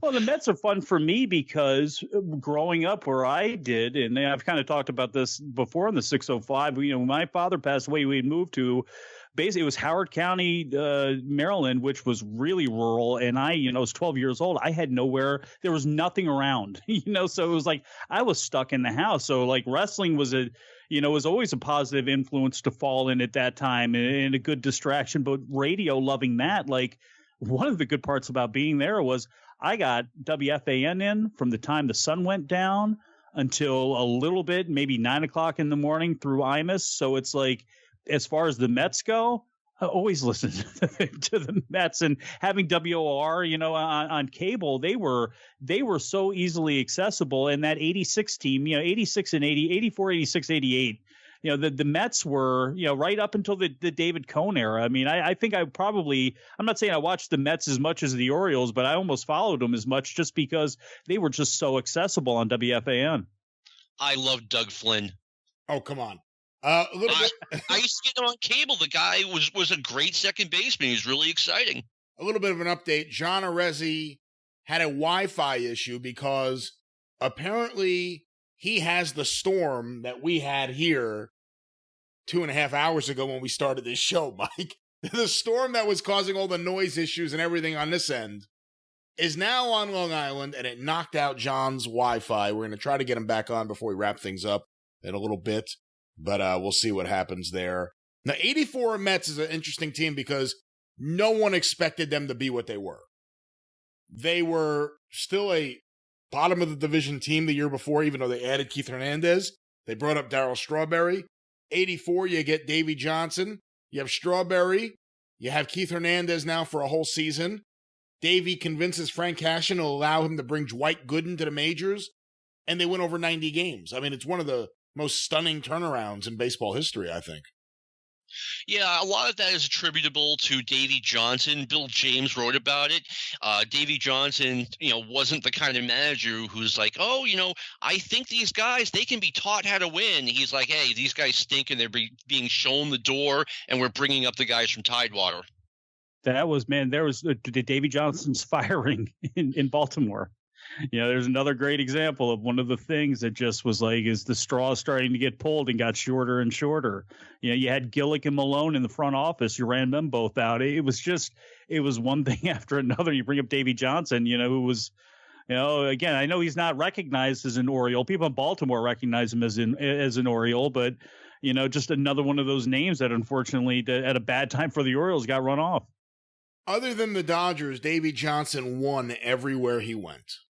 Yes. And, by the way, you bring up Bill James. Davey Johnson, I don't necessarily want to say he was into sabermetrics, but he was one of the first guys because, he went to school to learn computers in the off season, whatever, in like 1970. He was one of the first guys to figure out advanced analytics and try to apply it to his team, when he wasn't drinking a beer. He was a heck of a ball player during his day, too. Oh, hell yeah. And that's how most Oriole fans remember him is second base. It's, is he one of, where do you put him on the list of great Orioles second basemen? I'm going to read this on the air. John Arezzi has texted me. His Wi-Fi is down. There's a storm right now on Long Island. His World Series prediction, Yankees over Dodgers. Maybe that's why he left the show. He knew how disappointed I would be to hear that. Guys, well, John, we talked about it a little bit in part one, and actually you didn't get to give your prediction until we were off air. I kind of revealed it a little earlier, but who do you predict to win the World Series? Before Kevin Sullivan even said it, I was going with the Tampa Bay Rays, a team with no fans, that no one cares about them. I predict it's going to win the World Series. I would have said that had the season opened in April. They won 97 games last year. They are very young. They've got a good farm system. They're going to get help. I think they're going to be the best team in baseball this year. The best team in baseball does not always win the World Series, and they have to beat the Yankees to win the division. However, that's going to be set up. But I look at that team and I see the best team in baseball. Mike, who's going to win the World Series? I hate to sound like everybody else, because everybody seems to be picking the Yankees and the Dodgers, but as it stands right now, I'm going with the Yankees and the Dodgers, and I'll go with the Dodgers. Just too deep, too good. But we'll see. I mean, this is such a weird year because Tampa not only a great pick, Oakland's a great pick. Arizona, if anybody's going to upset the apple cart in the West, or in the National League, it could be Arizona. Everything is so, because it's a sprint and we don't know, pitching wise, it's going to be fascinating. You can't get into a hole early, so who knows what's actually going to happen. But, teams like Oakland and Tampa, I could see being, again, if it ends up being one of them and not New York, I'll be completely happy about that. If less Yankees, less Houston, the better. And, I could absolutely see both of those, but I'll be as generic as I possibly can and go with the Dodgers over the Yankees. Well, Brian, how about you? Who do you think is going to win the World Series this year? We already know it's going to be the Mets. But listen, guys. Of course. Before we wrap up, a few things. John, what are your thoughts? Mookie Betts' 12-year deal with the Dodgers. 27 years old, 12-year deal through 2032. What do you think?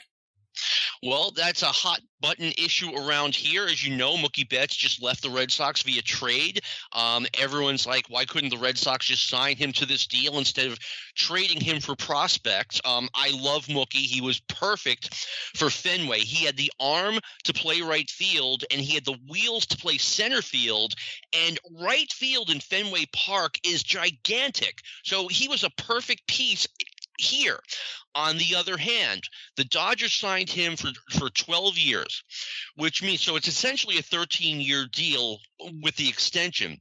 They're going to have to pay Mookie Betts $30 million when he's 35 years old, then again when he's 36, then again when he's 37, then again when he's 38, then again for the last time when he's 39.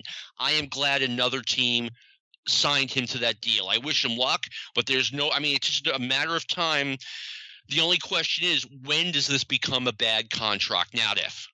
Would you sign anyone to a contract over 7 years? Given it's either you sign someone to a deal more than 7 years or you don't get premium free agents. I'm not sure where that line is for me. It probably has more to do with the player's age at the end of the contract and the length of the contract itself. But there's no way I would guarantee long-term a guy literally into his 40th birthday. Mike, what do you think? Because obviously the idea of signing one of your top guys to a long contract extension has come up in the past with the Nationals. You got Steven Strasburg. You didn't get Bryce Harper. It worked out well for you, but what are your thoughts about Mookie Betts and just in general, these long-term contracts? Well, there was a good example of, discipline on the Nationals' behalf, and I think it was really easy, too, because I think, obviously, the Bryce's side way overplayed his hand as far as interest goes, and you could talk about collusion or whatever it was, but, it was good. That Phillies deal was the only deal he was going to get that was going to be anything like that, and he got it, and they didn't bow to any pressure, and they stood off of it because there were other people, obviously, that they were going to have to sign. But I think when you do that past 7 years, I don't know how you can do that and legitimately think that whoever you're signing is going to see the back half of that contract. You know, I don't at this point. I just don't fathom how you do that. You know, I guess it all depends on how important and the age, like you said, the age at which that person is going to be done and the value that that person could also bring to your city on a different level. You know what I mean? As far as how, you know, Adam Jones and the Orioles years ago, like if you would have said, you know, I'm trying to think of what deal he ended up getting, you know, from them at the time. But it was like at that point, if you would have said 10 years on him, I would have said, OK, because of what he actually meant for the city. And it was the one good thing that he had, you know, that they had there and everything. But, you know, in general, no, I mean, these contracts never play themselves out. You know, again, look at Pujols as an example. Like, you know, how long was that deal initially? Was that 10 years? I believe so. You know, and again, it's like, you know what you were going to get on the back half of that. And again, they're too long, and these contracts end up being dragged out for, you know, forever anyway, Bonilla style, you know, and people always forget about Bonilla. He's still getting paid by the Orioles too. And forget about the Mets deal. He's got the Oriole deal. He's still getting paid on for another couple of years as well too, before the Met deal dies. So, I mean, again, I just look at these and go, to me, you cannot sign any of these, or if you sign anyone, you can't. To me, there's no way you think you're going to get the back half of that deal out of any of them. I don't care how old they are. Let me throw this in really quick. I think the Orioles should have never made Harper an offer because they have too many good corner outfielders coming up. They've already got Juan Soto, and who else do they have in the corner that's good? Who am I forgetting? Well, Adam Eaton right now, but they have Victor Robles, not the Orioles. I'm sorry, the Nationals. My bad. Well, they got Victor Robles, and then, you know, Soto came up to play left, and then they got Adam Eaton in right, and they got Michael Taylor, and you know, I guess Andrew Stevenson's probably going to make the team there. But it's like, yeah, I mean, they're loaded down with talent, and not only did they have those guys coming up, you were going to have to take care of Trey Turner. You weren't sure if you were going to have to take care of Rendon, but you had the Strasburg deal. You got Scherzer coming up, and it's like you can't. You know, something was going to have to give, and thank God it worked out for us, and it's worked out that way. Now we'll see. You know, Carter Kieboom is going to have a lot on him, and this is a pipe dream, but I don't think it's that far out of the realm of possibility where if Kieboom doesn't start well, and you feel the need where you're going to have to move Turner to third or Castro to third or Cabrera, and you know, that mix up, do you start looking at Lindor if you feel as though Turner can play third base or move him to second because Castro's not going to be there forever? You know, do you go in that direction and give up some of that pitching that you have because you have such a bountiful amount of it if the Indians get off to a shitty start? Because that's going to be interesting too, as far as who's going to make deals in this whole, you know, situation and whether it's going to be worth it or not to make deals. Hey guys, I want to say this. If I can just jump in real quick, I just want to, John Arezzi's Wi-Fi's back up. So before we wrap things up, I'm going to add him so he can be here for the end. But after you're done with your point, John, here's a question I want you guys to answer. Do you think the Cardinals bring back Pujols now that they have a DH in the National League? But John, go with what you were saying. Okay, I just want to make this quick point. Like, the Pujols deal was terrible. We kind of all knew it was going to be a terrible deal from day one because players like Pujols tend to age worse than a player like Mookie Betts. Betts is still a young player with young player skills. So that's like the one ray of hope that the Dodgers have when this deal gets near its end. Pujols. Does he go back to the Cardinals? Just depends on how much money. I mean, honestly, it really does. The other thing is going to be too is people had talked about, is the National League was this enough? At some point, the DH was going to come. That's what everybody keeps saying. Is this the reason? Is this the reason now it's going to stay? Is this going to happen? If that's going to be the case from this point on, that we're sticking with the DH, absolutely, I could see him come back. You know, it's some negotiated deal because, I mean, it would make too much sense if you can work something out. Absolutely. It's why Zimmerman's going to be back, for the Nationals. It's why a lot of guys are probably going to have a little bit of an extension to their career. But, if they decide that it's not going to happen and it's going to be gone again, then, that may change things. John Arezzi is back on the line for the end of this show. And John McAdam, I know we just cut you off, let you finish your thought. John, what we're talking about is, well, Albert Pujols returned to the St. Louis Cardinals now that there is a DH in the National League. John McAdam, I'll go back to you. If the Cardinals re-sign Pujols and put him at DH, they might as well print on all of their tickets. We're not serious about winning baseball games. Pujols does not hit well enough right now to play first base for the Angels. He does not hit well enough to DH. It would be a sentimental move, and once again, the Cardinals are putting, that sentimentality ahead of winning games. Now, before we had the latest storm, and there's been a few storms on this episode, and we lost John Arezzi. John, we were talking about the Wilpons, and we were talking about the Mets. What are your thoughts about the idea that we'll have new owners? I must say, I've said it before, I hope it's not A-Rod and J-Lo. I think that'll be like having the McCourts, but more scandalous. But what are your thoughts about the last year of the Wilpons and being a Met fan in the era of Wilpon ownership? Well, it's been a rough go of it, being a Mets fan after Doubleday got out and gave Wilpon full control. So we've been going through a hellacious ownership for many, many years. And as much as I hold out much hope for the next ownership group, and I am hoping it's not A-Rod and J-Lo, but the Wilpons always find a way to screw it up, and they retain ownership. So I'm hoping that's not the case. I'm hoping that are in a place now that they have to get rid of the team, and then the Mets could really be what they're supposed to be. They're a New York team. They're in the number one market. I mean, the fan base is there. We're hungry for consistency. And we're just praying that, in 2021, that there's new ownership and that the Mets can achieve what we all hope they can. I think there's no reason for the Mets to be as bad as they have been historically. If you're a Mets fan, my advice would be go with a strategy or support a strategy where, okay, you're down for a couple of years, you're building up a farm system, and then when you've got the pieces in place, start signing the big name free agents. Well, we have some good guys. I mean, John, I'm sorry to cut you off, but we have some good guys that have come out of the minors in the last few years. Jeff McNeil and Pete Alonso being case in point, but John Arezzi, go ahead. No, I mean, we have Alonso. We have some good players. We got McNeil. DeGrom is still in his prime. Hopefully Noah's going to come back. So I think there's a great nucleus here. Conforto is another player. We have the nucleus. We need a couple of good pieces. And I think we need a really strong catcher. I'm still hoping that we get a really good quality third baseman.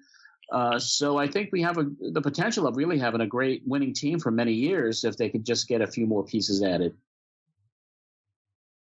You don't like J.D. Davis at third base? I'm okay with J.D., but, we'll see what this year brings, Well, the problem is Jeff McNeil should be at second base and Robinson Cano shouldn't be there. That's the biggest problem, right. Cano and Diaz. I hate that. I hate having both of them on the team. Your defense sucks. There it is. Robinson Cano. Stop doing stuff like that. Yeah, I mean, the team has had this way of trading incredibly talented young players for has-beens. I mean, that's been happening since well before the Wilpons. You could go back and you could look at the Jim Fregosi for Nolan Ryan trade. You could look at Amos Otis for Joe Foy. You could look at so many trades that they made that were just horrible on the long term. You know what? I would have traded Nolan Ryan. He threw too many walks. He was throwing 6 or 7 walks per 9 innings. And it's the National League in the 60s. It's a big ballpark. Not too many runs being scored. I would have gotten rid of him. I admit it. Throw strikes or get out of here. Would you have traded him for Jim Fregosi? Jim Fregosi was good until he got to New York. I'm not saying it was a good trade, but Mickey Lolich for Rusty Staub. Mickey Lolich for Rusty Staub. What about that one? That was a good one. How about who'd we trade for that guy from the Phillies? Dykstra and Roger McDowell for Juan Samuel, who Yeah. they wanted to convert into an outfielder. Yes. Oh my God. Yeah, I guess, Mets fans are cursed in some ways because we've made some horrible moves, but we have horrible ownership. And Scott Kazmir for Victor Zambrano. There you go. There's another one. There you go. Big contract for George Foster when he was clearly on his way out. But you know what? But that's a little different. You know what? George Foster, though, that was almost like a sign that they were sending the fans that, look, we're serious. We'll spend money on free agents. We'll bring in Foster. We'll bring in someone who hit all those home runs. Now, it didn't end well.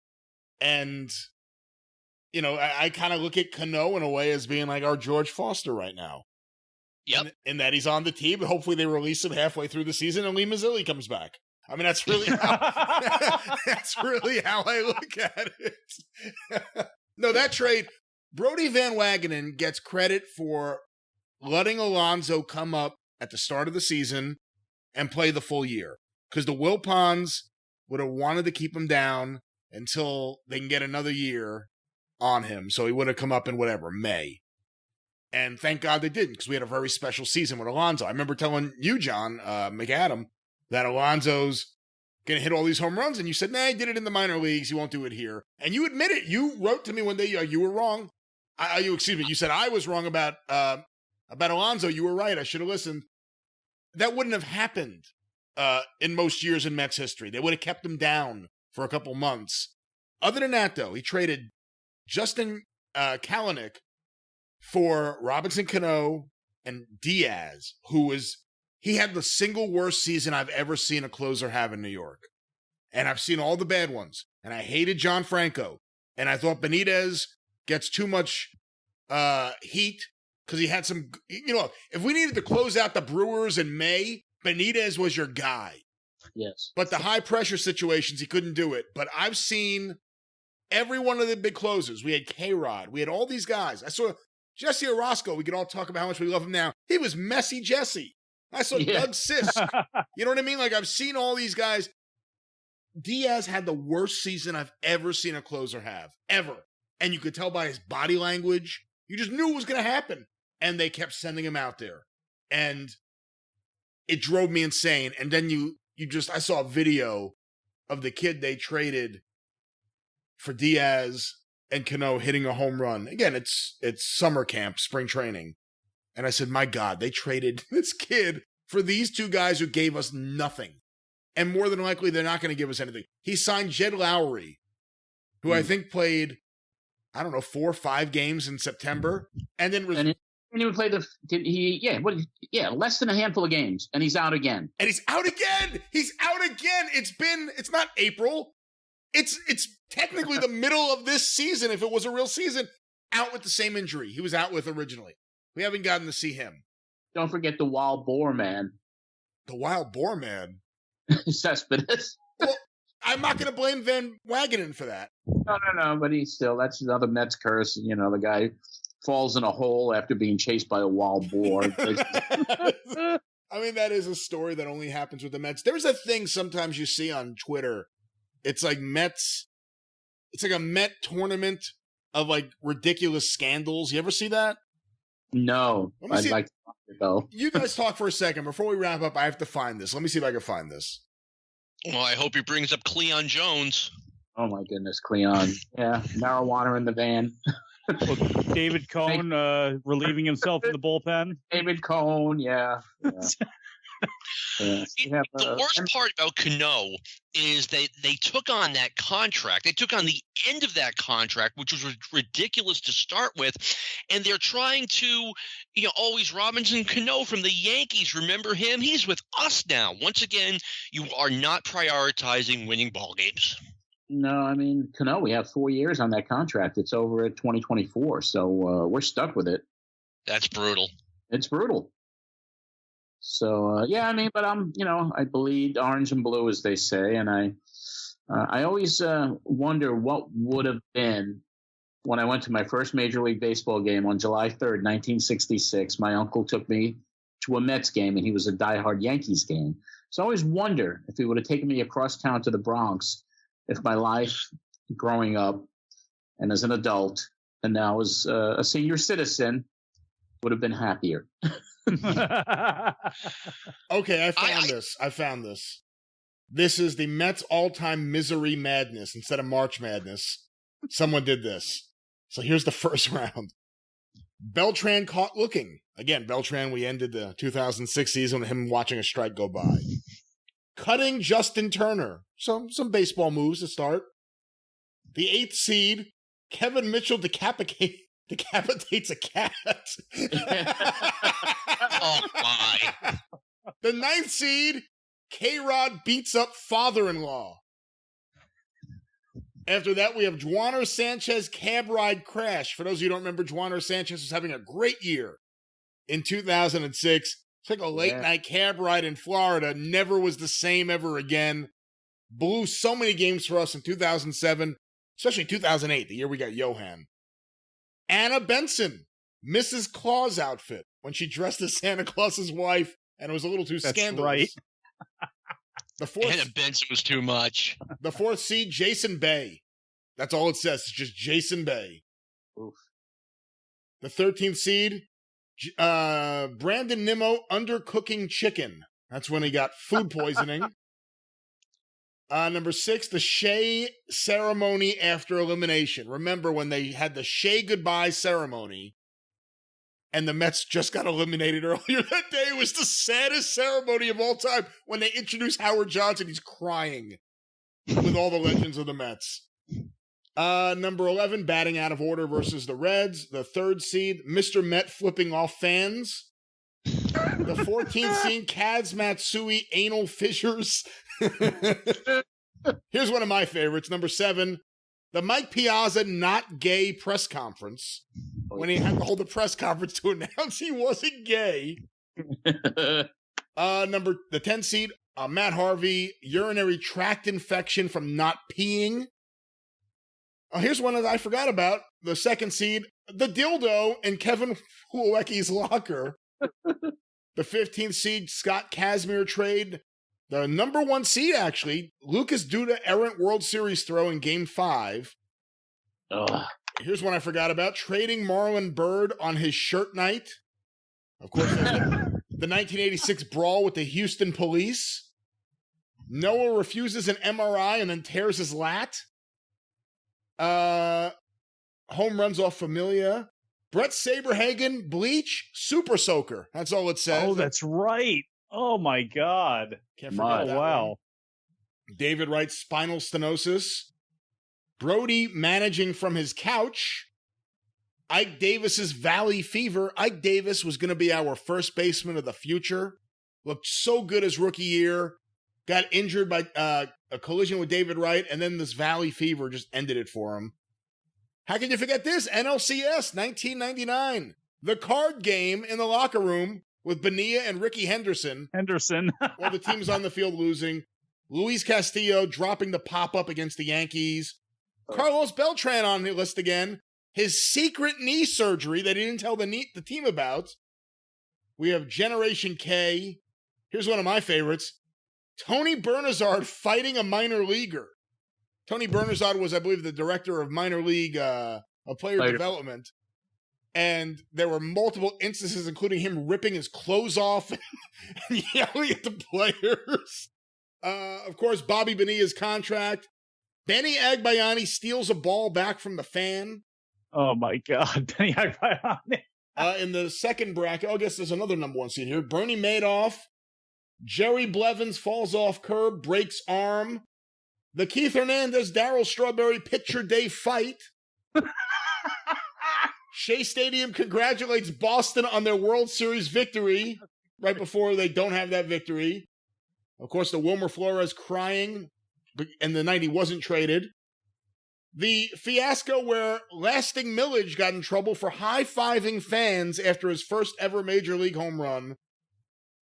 Doc Gooden missing the 1986 championship parade because he was in a crack house. Noah Syndergaard on the list again for suffering hand, foot, and mouth disease. Can't forget about Vince Coleman throwing fireworkers into the crowd. Excuse me, firecrackers into the crowd. Yes. The Steve Cohen non-sale. Kenny Rogers ending the 99 season with a walk. David Wright throws out Noah's lunch. I don't even remember what that is. Jeff Wilpon firing a pregnant employee. The Mickey and Vargas versus Tim Healy saga. I'm not exactly sure. I don't remember exactly what that was. All about the F-bombs. Yeah, they were that's right. Well, here's John's favorite. Cespedes trampled by a wild boar. Henry Mejia's three PED suspensions. Jesus. The 2007 collapse. Bobby Parnell blows save, needs Tommy John surgery. Vince Coleman injuring Dwight Gooden while practicing his golf swing, hitting Dwight Gooden in the arm. Harvey misses game hungover and heartbroken. That was after he broke up with a Victoria's Secret model. Bob Ojeda's gardening accident. You may remember that. It's where he chopped off the top of his finger. Yeah. Omar Benaya, Adam Rubin, in quotes, has lobby. I don't know. Do you guys know about this that aren't Met fans? Mm-mm. After Tony Bernazar got fired for multiple instances, including ripping his clothes off and challenging the minor leaguers to fight him, Omar Minaya held a press conference and blamed it all on Daily News reporter Adam Rubin, saying that Adam Rubin was lobbying, but the way he said it was, he has lobby for Tony Bernazar's job. Adam Rubin was in the room. It's all on film. It was on TV live.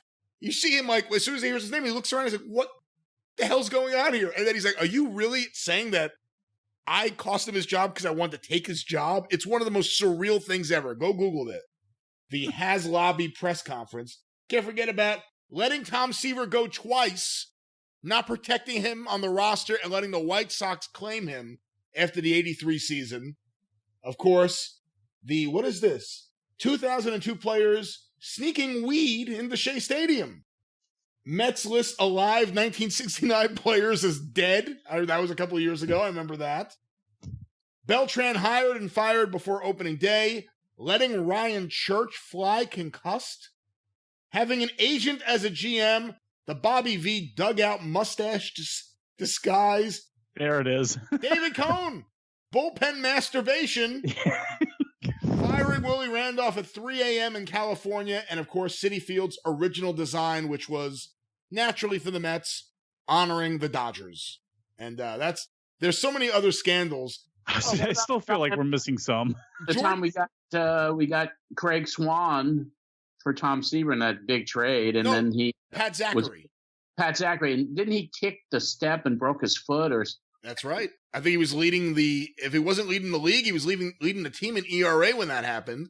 But that did happen. Can't forget about George Foster saying that the Mets are racist, and that's why there aren't any black guys on the team.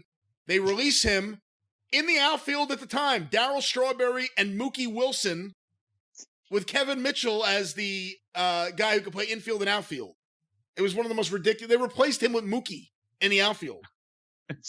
I mean, it's just every year there's tons of scandals. It's so ridiculous. Like I said, some of these are pretty light. There have been so many more than this. But that's being a Met fan. That's life. It builds character. It's great to be a Mets fan. But you know what? They're a relatively new team. Look at it that way. Yeah. Yeah, I guess that's true. That's a nice way to look at it. It doesn't even have some of those trades. The M. Donald Grant having it leaked to the press that the reason Tom Seaver won't sign is because his wife is jealous of Nolan Ryan's wife.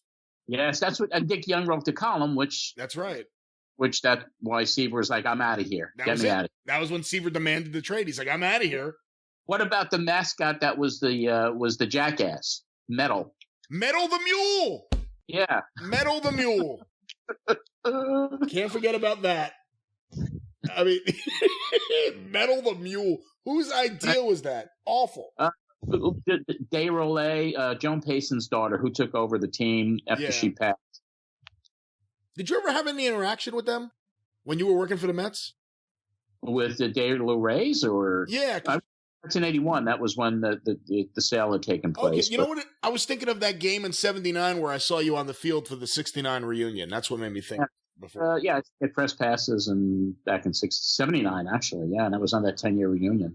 It was cool. Wow. Well, Gentlemen, I think with this, it's time to wrap things up. I'm always positive about the Mets, and then I just read 64 reasons why they have all these scandals. Can you end this with a highlight package of Bob Murphy's best calls, where he is coughing and falling all over himself? You know what? I'm not going to end with that, but let me play some of these. I will say my favorite Ralph Kiner flub is one I've never seen on video, but I heard live, which was the Mets were playing the Astros, and he said, now at bat, Jeff Baghdad. That's still my very favorite one. Baghdad. Let me see. Ralph Kiner, Mets, funny. Let's see if that brings it up. Ralph Kiner gets confused in the booth. The best of Ralph Kiner. Here we go. Let's play this for a minute. I think this is it. He can't get to it. He did get it. Danny Heap made a shoestring catch and a great play to take at least a base hit away, maybe more than a single, probably a double. Slider hit into right center field, and Heap a long way to go. He gets there. So 2 ways by. All right, I don't think that was the right one because that was just. I'm echoing. I'm echoing back at me. What the hell is going on? What?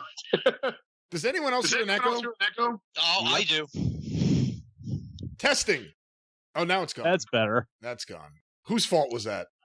The ghost of Bob Murphy. The ghost of Bob Murphy. I just saw this video of Ralph Kiner highlights, and now all of a sudden it's not coming up. Hold on. Let me give us one more shot. Ralph Kiner highlight. My favorite Bob Murphy story, I saw it live. It was after a game in the 90s. It was the Mets versus the Braves, and I was waiting out by the exit with my little brother. He wanted to get some autographs, and we got some autographs. Don Sutton came out really nice. He said, if you walk with me, I'll sign whatever you want. And that's what it was. He just wanted to get to his car, but it would sign whatever he wanted. Bob Murphy came out stinking of whiskey, and me and my little brother are waiting for him to come near us, but there's this other little kid that gets in front and says, Mr. Murphy, it sounded like George from Lindenhurst. Mr. Murphy, can I have your autograph? He said, not today, pal. To this kid. This kid was 6 years old. Not today, pal. Bob Murphy. Can I just interrupt for 1 second about Bob Murphy? Please. I just found something that I think you'll find interesting. John Rosie Hewitt, Bob Murphy, one of the premier men broadcasters with 1962, right? Linda Allen, Ralph Kiner, and myself all came together that year of the first year of the Colorado. The first year of the New York Mets. The days of Casey Station. We're going to talk about the 1969 New York Mets. An interview I did with Bob back in 1979. About 10 minutes of Bob. I guess he was there. How long? God, was he there for, who was the main guy? Was it Lindsey Nelson or was it him? It was Lindsey Nelson, Ralph Kiner, and Bob. And Lindsey left first, and then Bob stayed until after 86, I believe. And then Ralph finished it up, and he was half senile and couldn't talk anymore either. But I remember Bob was there into the 2000s, I guess, even though I guess Gary Cohn would do more of the games, just because I remember it was on Imus where it was the highlight reel that they said don't play, and they played it, and it was every flub in the world that Bob Murphy ever had, and it was hilarious, but it was also brutal on whatever day it was that they were actually going to honor him, or it was around that time, which it was a very Imus move, but it was like, oh no, it was brutal, but hilariously brutal. Here's some Ralph Kiner. Or Carlos did. What'd I say, Bo? Yeah, Bo, the catcher of the... Manager of the New York Mets, Jim Fanning, took over for, I should say, for the Montreal Expos, took over for Bill Bearden, who was manager until just about a month ago. Infield is in, and there's a drive, a great play out of Diane Grayson. How did he catch that ball? And again, he gets in the kitchen of the batter. This one popped up in the shallow center. And a diving try by Giles, and he caught that ball. Did he? No, he didn't. We go to the top of the 7th inning. Mike Torres doing a fine job. And a guy who also does a fine job back for the play-by-play, Ralph Kiner. Thank you very much, Tim McCarver. Excuse me. The Mets are awaiting the arrival of Keith Hernandez. Let's go downstairs right now as our Cole Hurd, Bud Harrelson host, excuse me, Frank Howard. Well, you'll get it right, Ralph, eventually. And he hits it out to left field. It's way back. It could be gone. It's going. It is gone. Goodbye. Darryl Strawberry with a love opposite field home run, and the Mets lead 3-2. Oh, boy. Dervell. And here's the 2-1 Park. And it's 2-2. Parker ejected from last night's ball game for vehemently protesting. Dim Raines with 37 stolen bases, and Mookie with 33. Mookie running, he'll make it, and a good stop on the ball by, I should say, O'Kendall running. See, that was one of his things. I'm echoing. Motherfucker. Testing. I'm still echoing. Well, what better point to end this fiasco than right now? I want to thank everyone for being on this show. The extra innings of Holiday Star Wars, Opening Day Star Wars. Any closing thoughts? John Arezzi. Let's go, Mets. That's right. Any closing thoughts? John McAdam. Very good. Any closing thoughts? Mike Sempervive. John, you're muted, but you actually sound great because that way I don't have to hear you speak a bunch of slander about Magnum TA's push in 1985 getting soft, or about Brooks Robinson not being the greatest third baseman of all time. Let's go, Nats. Your 2019 and 2020 World Series champions. Do you have a reply for that, John McAdam? Of course not. Well, I want to thank everyone for being a part of this. We're getting a little wacky here at the end. But what better way to end this show than with the missing John McAdam? We see that he's there. We see his microphone icon is on mute. But apparently he is determined to stay on mute no matter what. No matter, even if we talk to him and ask him questions. He has now left the call. He has now left the call. Maybe there's a storm in New Hampshire. Oh, no. Well, anyway, I want to thank everyone for appearing on this show, and of course, for everyone who appeared on Opening Day Star Wars Part 1, the 605 Super Podcast. Next episode should be out very, very soon. Enjoy these 2 episodes, but in the meantime, for everyone who joined me today, including Mike Sempervive, muted John McAdam, and Mr. Wrestling John Arezzi, I'm the great Brian Last. Tally-ho! Let's go, Mets!